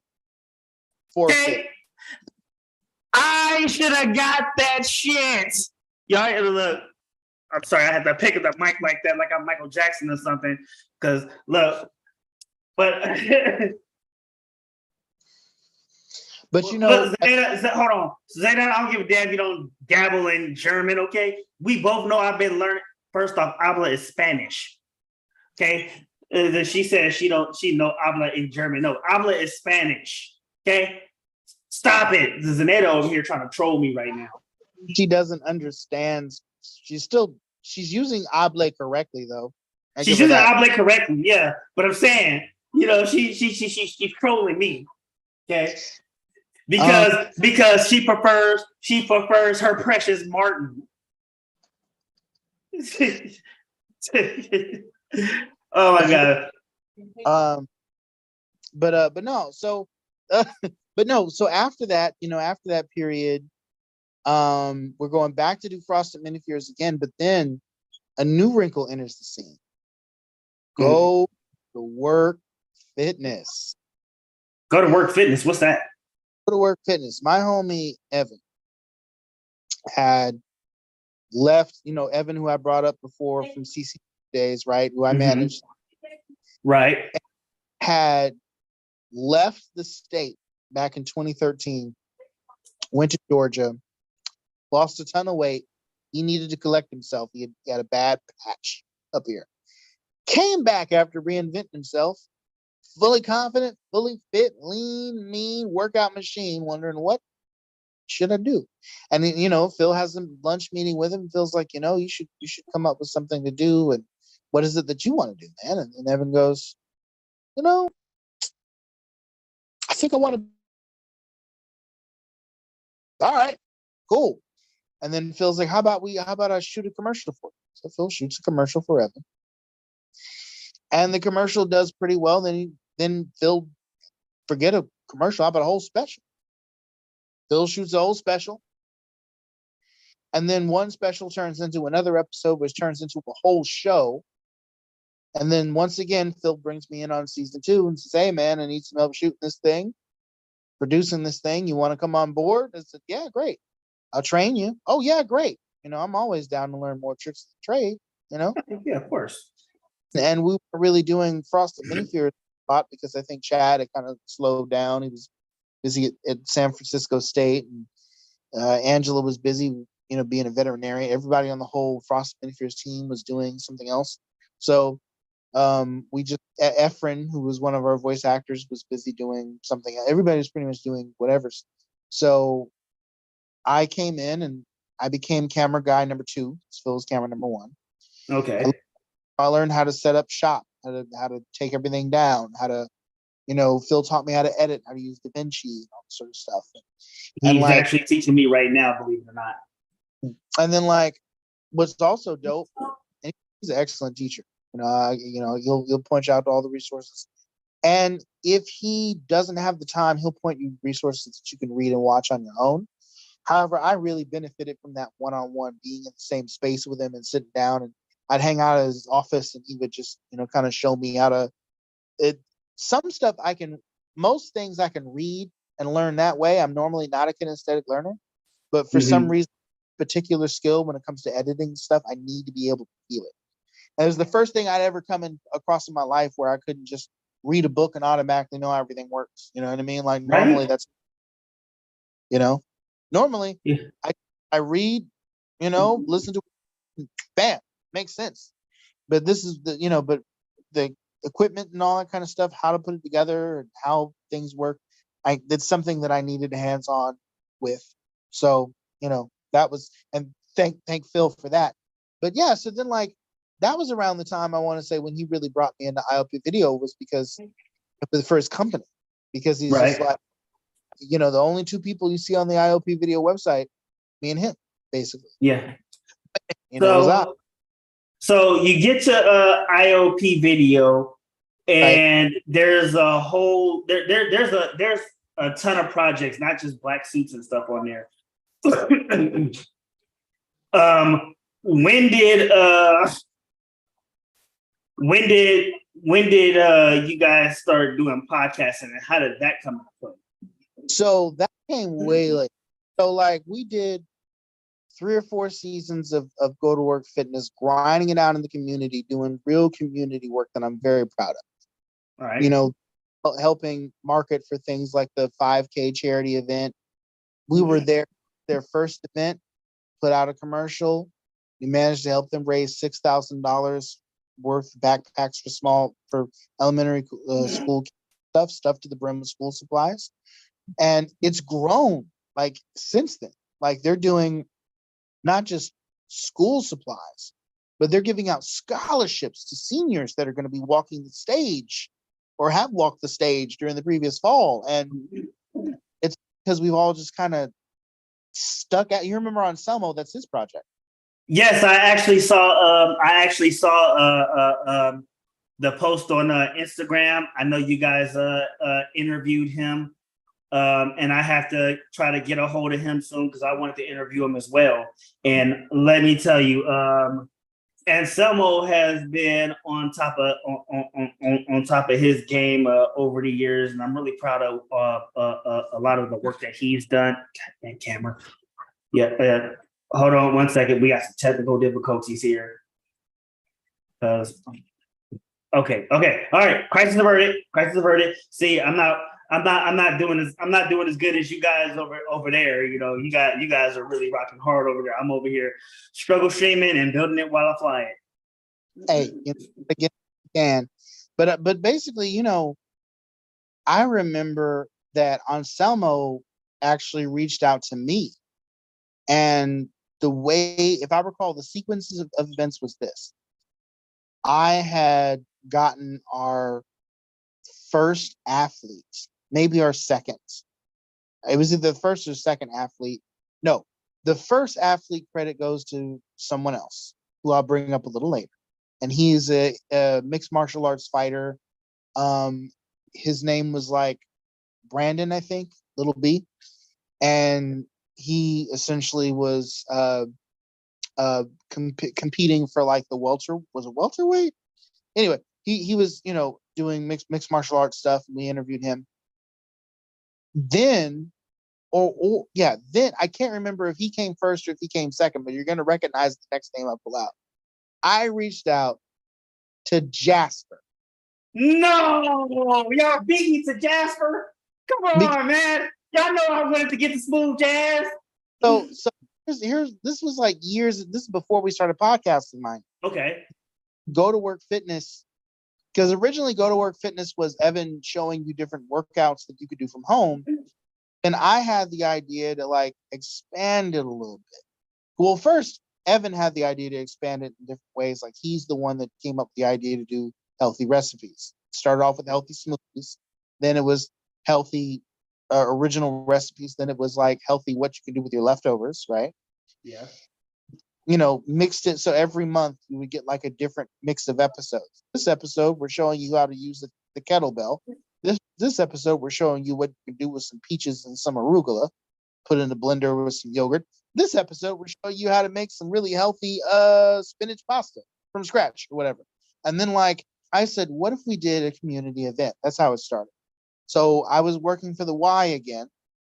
Okay. You know, and still at Kennedy, and I never stopped working at Kennedy since it started, really. And you know, I was working with the YMCA Elementary School. Coronado was back at Coronado. You know, I've got kids this year from freshman on up to senior that remember me being their after-school teacher when they were younger. So that's very special to see them at Kennedy now. But anyway, I digress. But yeah, at the time I was at Coronado again, and they were doing a Healthy Kids Day at the Coronado Center. So I said, what if we could get Evan if I can get Evan to do this thing, we could do even more of this. Okay, so I asked my boss. Well, my YMCA boss was like, hey, can I make this happen? Shahad, shout out to Shahad, who's a Kennedy graduate. I think he's like a 03 or 04 guy. Man, there's so many 03, 04 guys who we can mention any day of the week. And It I don't ain't know even funny. Shahad, but he looked like Ludacris, basically. He Yeah. favored, yeah. But Shahad was like, yeah, sure. You just send me an email with the itinerary, what you like, where do you think Mr. Go to fit in?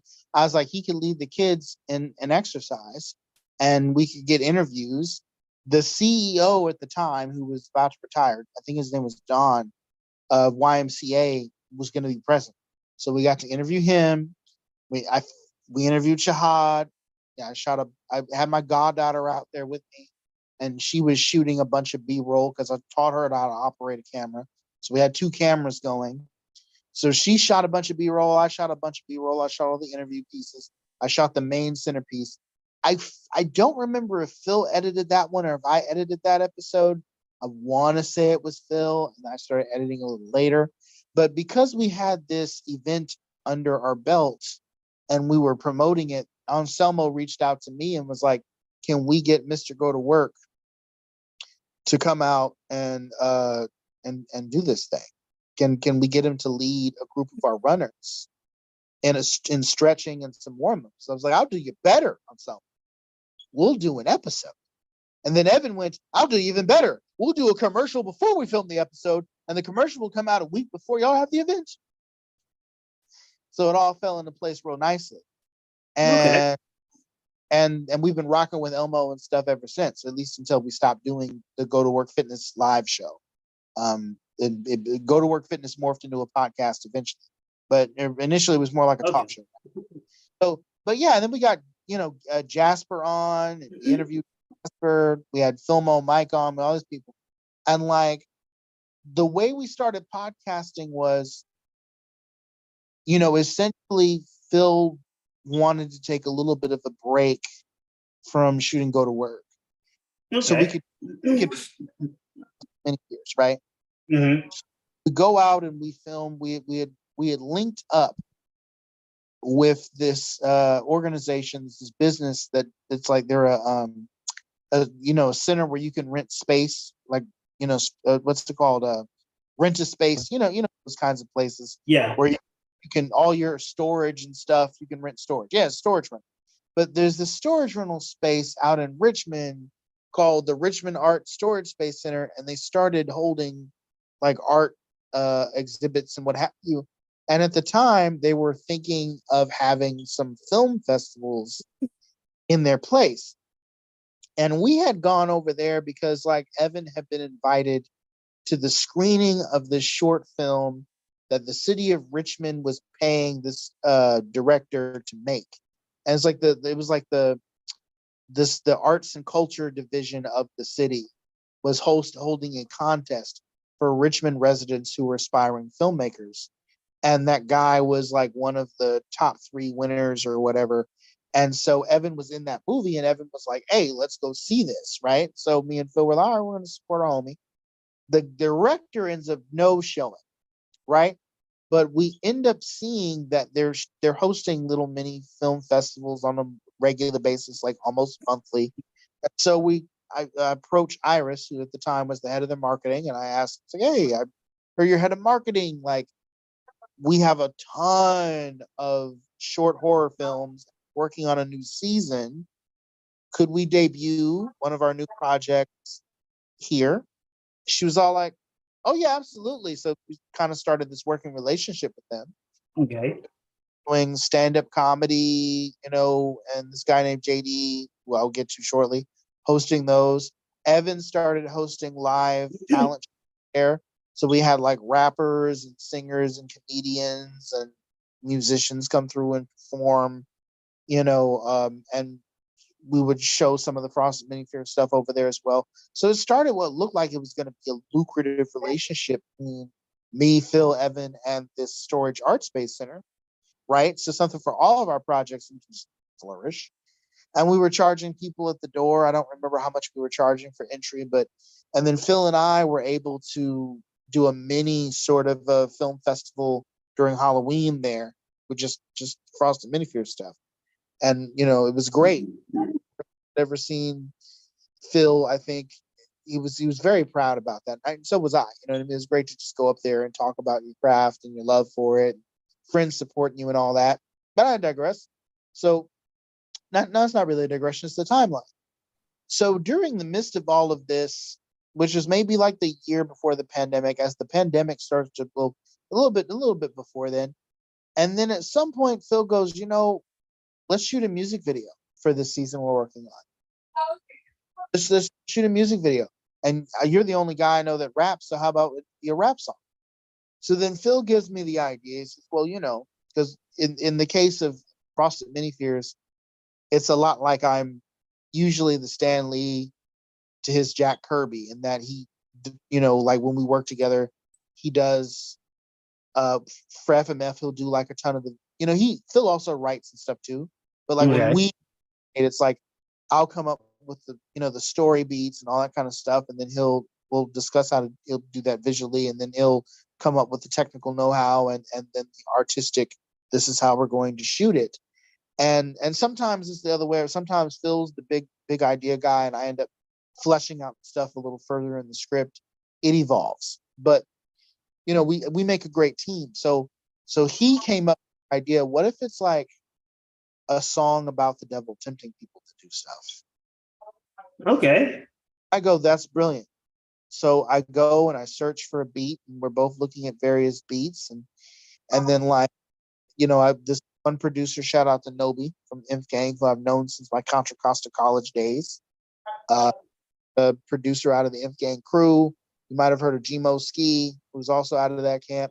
Incredibly dope music by all those guys. Anyway, I find the perfect beat by Nobi and send him his money for it. And, I think we ended up doing it in like halves or something. No joke on the expense there. I'm not going to say how much we paid. This is, but it's a dope beat, and it was perfect. It was dark. It was melodic. It was melancholic. It was everything we needed it to be. And so what I do is I take this concept, I call it Devil's Due, right? And it starts off with the old, it's the hook is basically hear no evil, speak no evil, do no evil, right? Or hear no evil, do no speak.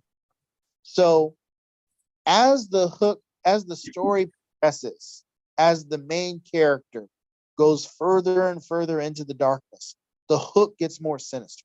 So it goes from, hear no evil, do no evil, speak no evil, to do what you will, say what you want, hear what you will. And the original refrain ends with, and if they take offense to it, tell them the devil made you do it, right?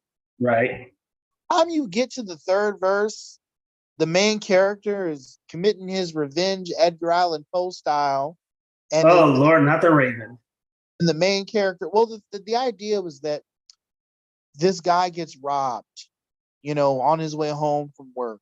And he had been saving up money for this wedding ring, and he knows now that he's getting robbed. He's probably not going to be able to, And so the devil gets in his ears, like, you can't let him get away with it. You know what I mean? Like, call the authorities, please. Let him get away with it.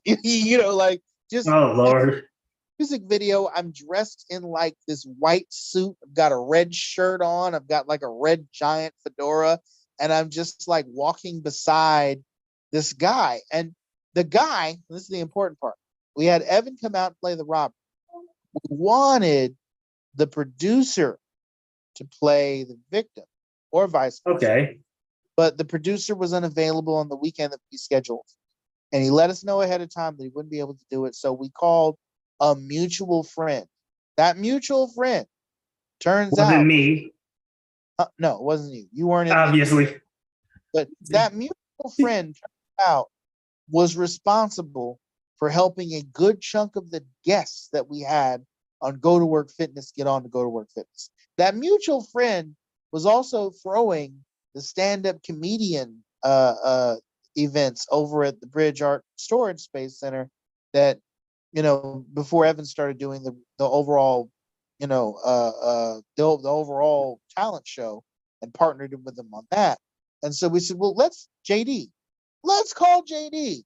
Let's see if he's doing any, because we couldn't get old of any of the usual Frosted Mini Fears folks either. So we called JD. And JD is like, oh yeah, definitely, sure, I'm down. He's really chill about it. And Right. so he is just the perfect guy to play this character. First verse happens, he gets robbed, he knocks the guy in the back of the head. Second verse happens, he drags the guy by the leg and saws the guy's body into pieces, and then gets some blood sprayed on him. And then the third hook comes in, and then it's like it's super sinister. It's like, listen to them scream, embrace the obscene, and if they, right. And it's all, and if they take offense, and if they ask you who put you up to it, tell them the devil made you do it. Everything is fine as long as I get my due. And everything is fine as long as I get my due. So that JD, actually makes for a good music video. yeah, it was really dope. And then like JD essentially like tells us after it took us two nights to shoot. So JD tells us after night 2 that he's always wanted to start his own podcast. Right? And then Right. he asked if we would be interested in building a podcast together. And me and Phil are like, absolutely. Heck yeah. So Oh my Phil, God, you did a perfect Phil impersonation just now. That was a perfect Phil impersonation. I was just because I don't. Okay, so let me tell you a quick backstory. So, with not just you, but my my social media / YouTube manager, Black Angel TV, who actually left earlier. My younger brother, along with some other people who threw suggestions. Phil actually gave me by far the most help, which is why I always shout out Phil as many times as I can. But I give him the utmost appreciation because he actually he took one of my videos and gave me a complete rundown of how he made it 1,000 times better and made it, I don't know, 2 minutes shorter. And there's I actually have it tabbed on my phone, and so he's actually not only just doing it, he's not just showing it to me, but he's giving me an explanation. And so when you were doing that impersonation, I could just hear everything that you're saying in that. It's just like that is like Phil. I don't know if you watch anime parodies. So I don't know if you watch anime parodies, but when they do like a perfect impersonation, it's just like it's got to be explained. It's like fourth wall breaking, if anything, but it's still hilarious. So, I mean, JD says, yeah, I've always wanted to do a podcast, and the rest was history. We got gas, me, Phil, JD. That was the original lineup, and then it slowly evolved, but changed.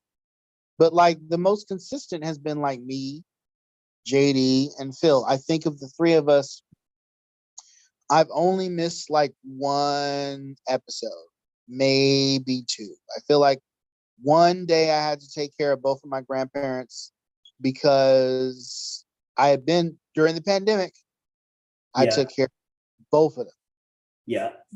And like, it had been building and building, and I got more and more responsibilities over the years. But then like during the pandemic, everything fell on my shoulders. Like my grandfather got to the point to where he couldn't walk anymore, and he was fighting congestive heart failure, which isn't necessarily a fatal disease within itself. Like it doesn't cause you to lose your ability to walk. That was just age, I think. But my grandmother, had gotten diagnosed with dementia back in 2017, and it snowballed during quarantine. Damn.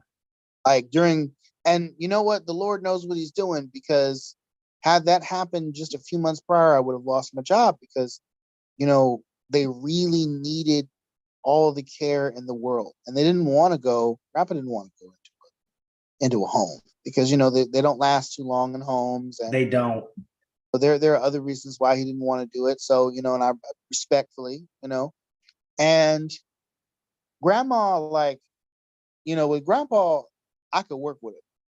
But Grandma, it became like working with a toddler. And I've, my goddaughter was young once.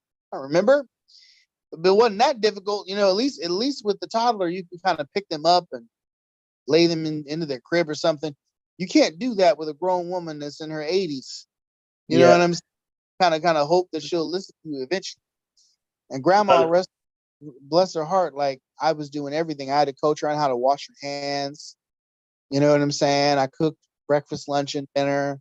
I did the grocery runs on my own. You know what I mean? Like, I would go out with a mask and gloves on because it was during the pandemic. And we were recording over the phone for the voice party at that point. So y'all did Zoom or something? Yeah. No, not Zoom. It was Anchor. It's through Anchor. Okay. Originally, we were doing we were meeting at JD's house in his apartment, not his apartment, but in his home, in his living room, chilling out on couches and stuff. The setup was super simple. You know what I mean? And they sometimes, joke with me about missing those days, but I mean, because the couches are so comfortable, and it was I felt like you get a natural conversation the more comfortable people are, and now we're in a studio. The studio is very well put together. It's been amazingly designed by our most recent co-host, Marcos Molinar. He's the leader of the band. He's the lead singer of the band Tomorrow's Journey. Okay. Probably the best pop band. Yeah, definitely the best pop band in Richmond. I would say the Bay Area, but I'm just being biased. No, yeah, they're definitely the best of the Bay Area. They are. You know what I mean? Like they're, shout out to all the other bands, but no, they all got nothing on Tomorrow's Journey. But anyway, I'm only speaking my biased opinion. I'm honest about my biases. And it's so crazy. First time I met Tomorrow's June was at the event that Anselmo threw at the 5K. So it's like this full circle thing, But we had brought them on as guests, the whole band, one time before Marcos joined. And the reason Marcos joined was because Gaspar, with the show, he went in and said, "Hey guys, I just don't think it's fitting. I don't want to go." And we were like, "Well, we're disappointed with this development, but we understand. We're mature adults." And yada, yada, yada. Right. So, we had to let Gaspar go and go his own way, and then we kept trying to fill sort of that Gaspar spot. Like we had, let's see, Leslie, and then we had who else did we have? Let's see. We had another young lady as well who could only make it for one episode a month because she was coming all the way from San Leandro and was getting off from work, and so she was often, and I think at one point, JD had a chat with her about like, hey, can't get here on time, like, kind of what's the point? I don't know all the details. That was sort of the gist of it. But and so once those two moved out, Natalie. So once those two moved out, at one point we had Christina Pickles, on, and before the pandemic started, we started filming a documentary about JD trying to lose weight called Unhealthy Comedian. Oh, I wanted to talk about that too. That was one of the things I wanted to talk about. But since we're on the subject, let's turn that into question form. Okay, so in the midst of doing Voice Party podcasts, Right. Phil talked to me about this project that is on, I want to say it was Tubi. Can't remember if it was Tubi or one of the other platforms.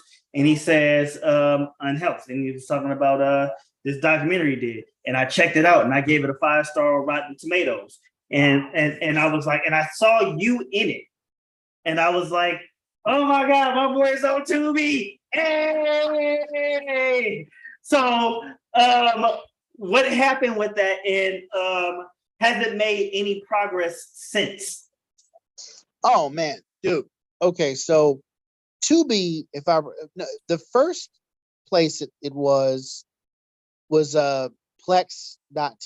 But let's go back to the beginning. Okay, during that time when we first started filming, I was fit because I was working out with Evan. Mhm. Personal, he trained me for all my years of service.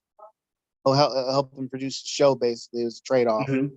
And like we were there, we were when we got together to discuss the documentary, like what we wanted to do with it. We wanted, okay, how about skits?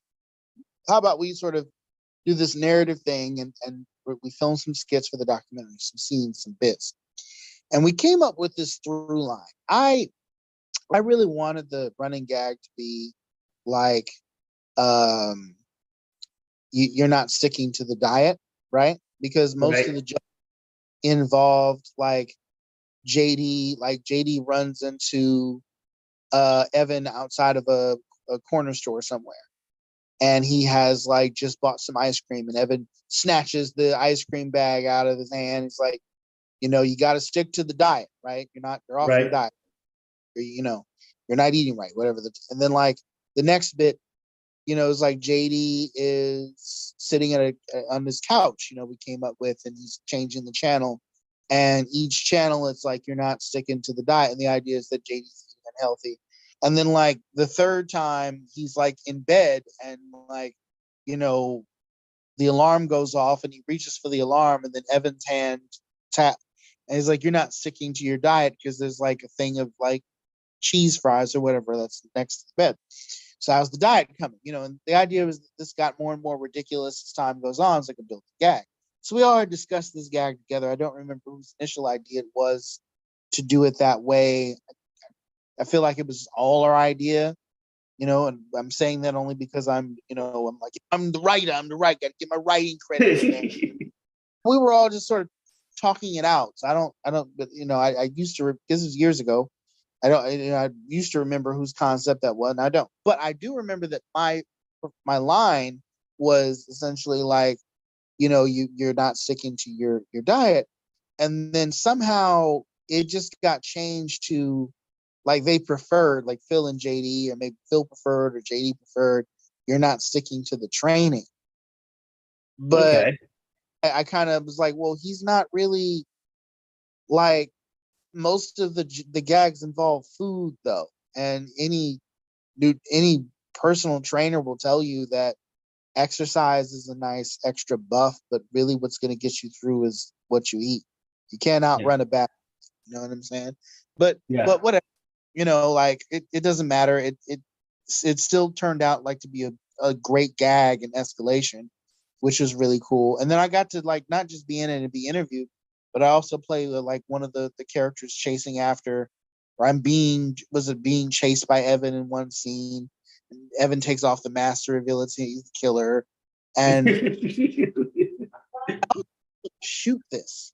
So when I say we, I like me and Evan both helped shoot the thing. The guy had interviewed JD, was on camera 2 and or camera 1 rather, was main shot.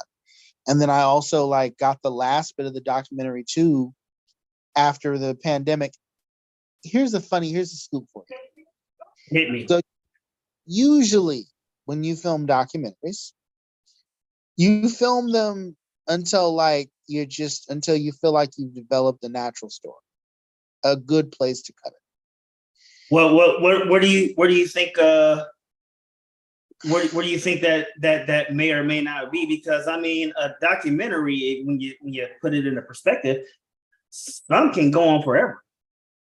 Well, here's what's funny. My favorite example to compare this to is like, and where I first learned how documentaries can work. There's a documentary I love. It's called The King of Kong. And it's all about like this dude named Steve Weeb who beats the record for like Donkey Kong score, right? And years, ever since the 80s, that score has been held by this one asshole named Billy Mitchell. An asshole. Why you gotta be an asshole? Come on, man. No, he is a narcissistic cheating dick. That's what movie, he's a dick. He's that Oh, that's cold. banking off of his one Time magazine article about how like he was one of the top arcade guys in the 80s. Not that that's bad, that's fine. But it's just the way he treats other people that makes me feel like he's an asshole. But let me tell you, when Steve Weed submits his video footage of him getting the score, there's an organization called Twin Galaxies. They've been the recognized classic arcade experts since back in the day, and they're the ones that supposedly authenticate the scores. They're like the Guinness World Book of Records of video games, basically, for retro style games. I don't know if they do modern. I know they do retro. And so essentially they find out that they investigate Steve's cabinet to make sure there are no bugs that he cheated with, no programming. And then this is led by Billy Mitchell, right? And then after they find nothing wrong with it, they discover that the person that sent him the motherboard was this dude who was one of Billy Mitchell's former rivals for Missile Command, which is another record that Billy holds. And so they're you mean the game Missile Command? Yeah. It's since Oh, he helped you out and he got beef with Billy, we really can't trust you now. So what we're gonna do is make you fly out to wherever, Arizona, wherever they were having this giant event, to go play the game live to prove that you can really beat Billy Mitchell's score. And then as you're watching the movie, when they're interviewing all the guys, they come off like they're just a bunch of brown nosing, oh, Billy this, Billy that, Billy, they're all just sucking up to Bill, like it's a Billy cult. And they're all gamers in their own right. And he's the leader of the pack. You get the idea that they've been this way since they were in high school. And he's the top dog. Steve Weed is this kind of the underdog, and he's sort of working against the establishment. And they make him essentially, he gets super far in the game and he scores I think a couple of points under Billy's previous record. And but in the end of the movie, he ends up winning anyway. He's seen playing in his garage, and everybody admits yo, as far as you made it, we've never seen anybody else make it that far except for Billy. And we're sorry for what we did to you. They shook his hand and all that kind of stuff. They knew they were wrong. They knew they were fucked up. They knew what they were doing. Treating this chemistry teacher.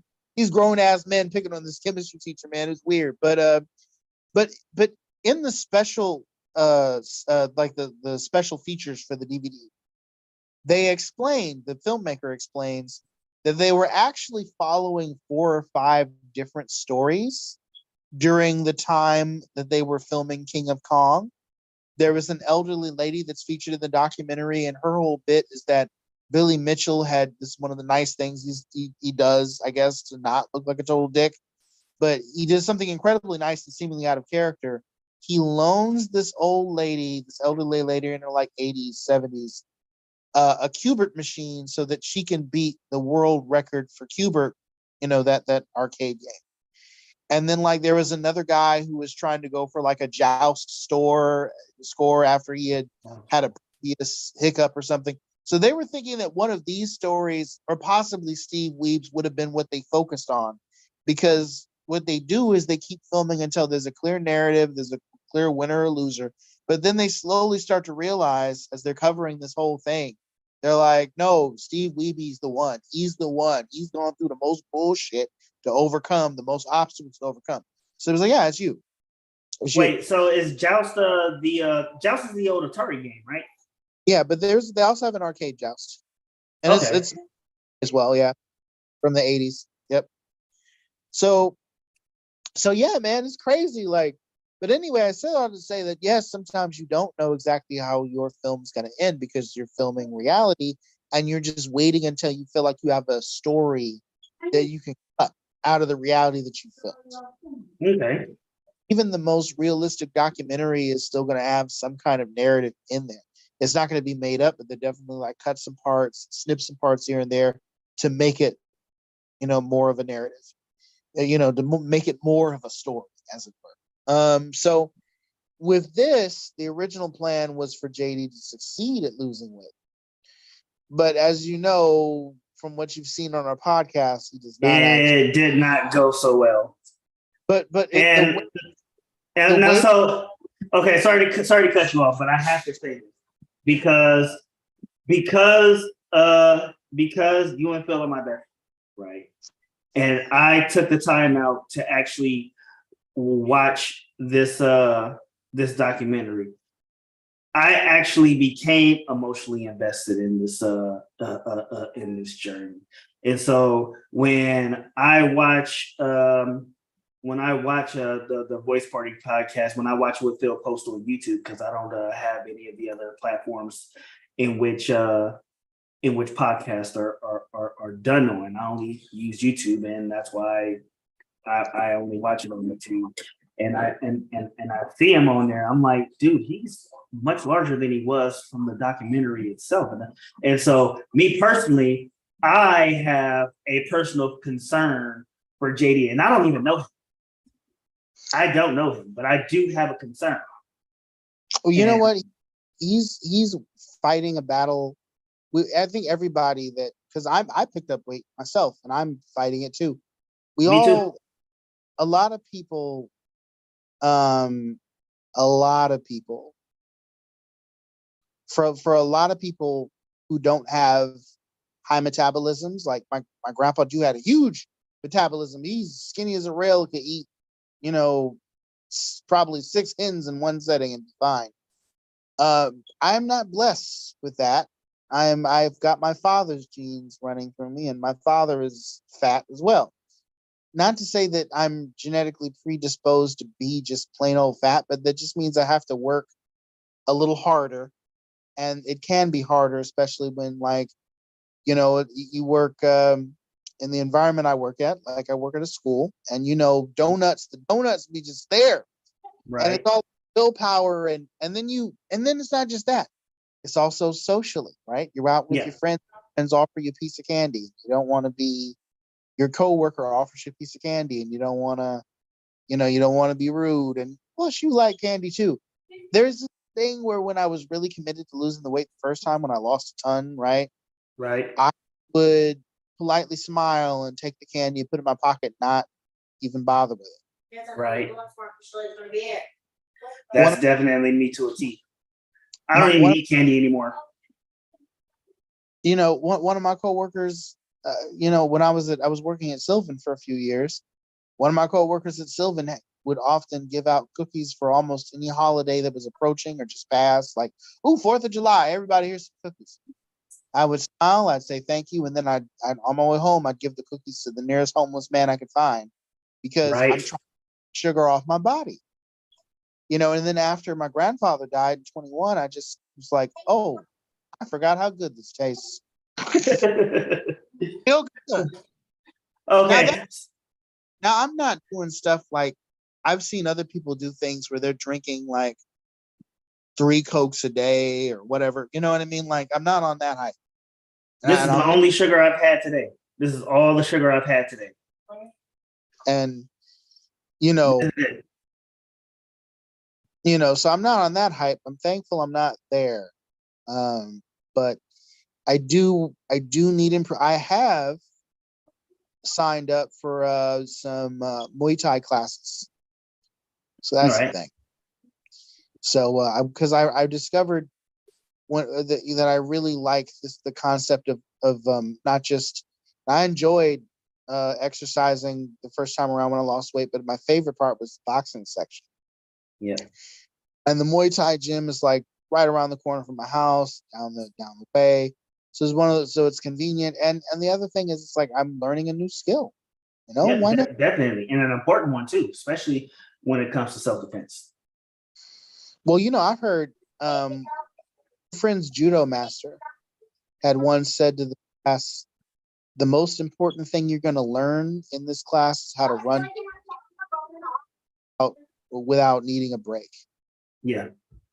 And they said, why is that? Because once you want to be able to avoid a fight when you can, only fight when it's necessary, right? Yeah. Right. So martial arts instructors teach counterintuitive to how, like, your average Richmondite thinks. Like, I work with high school kids, and a lot of them be like, well, I don't want to be no punk. So I'm going to go, how Wolverine will rush at Sabretooth, even though Wolverine's like 5'4" and Sabretooth's like 6'1". You know And what I it's mean? like 300 pounds of all muscle.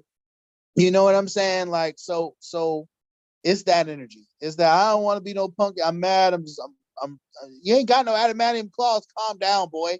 Oh, You know, bad boy. but, Oh, but man. arts trainer will tell you avoid the physical conflict at all costs. But if you must, then engage. So like apparently, according to Mark, some student asked the sensei, what happens if the person does not stop running after you after 2 miles? Well, then you're going to face off against somebody who's had to run for 2 miles. And they're probably going to be tired. 9 times out of 10, they haven't trained like it. So then And you they're probably win. going to get the ass kicking, and they're probably going to get the ass kicking in their life. Yes. So, and I was like, that's an excellent strategy, actually. Like, okay. Yeah. You end it So, and then you whoop no, on.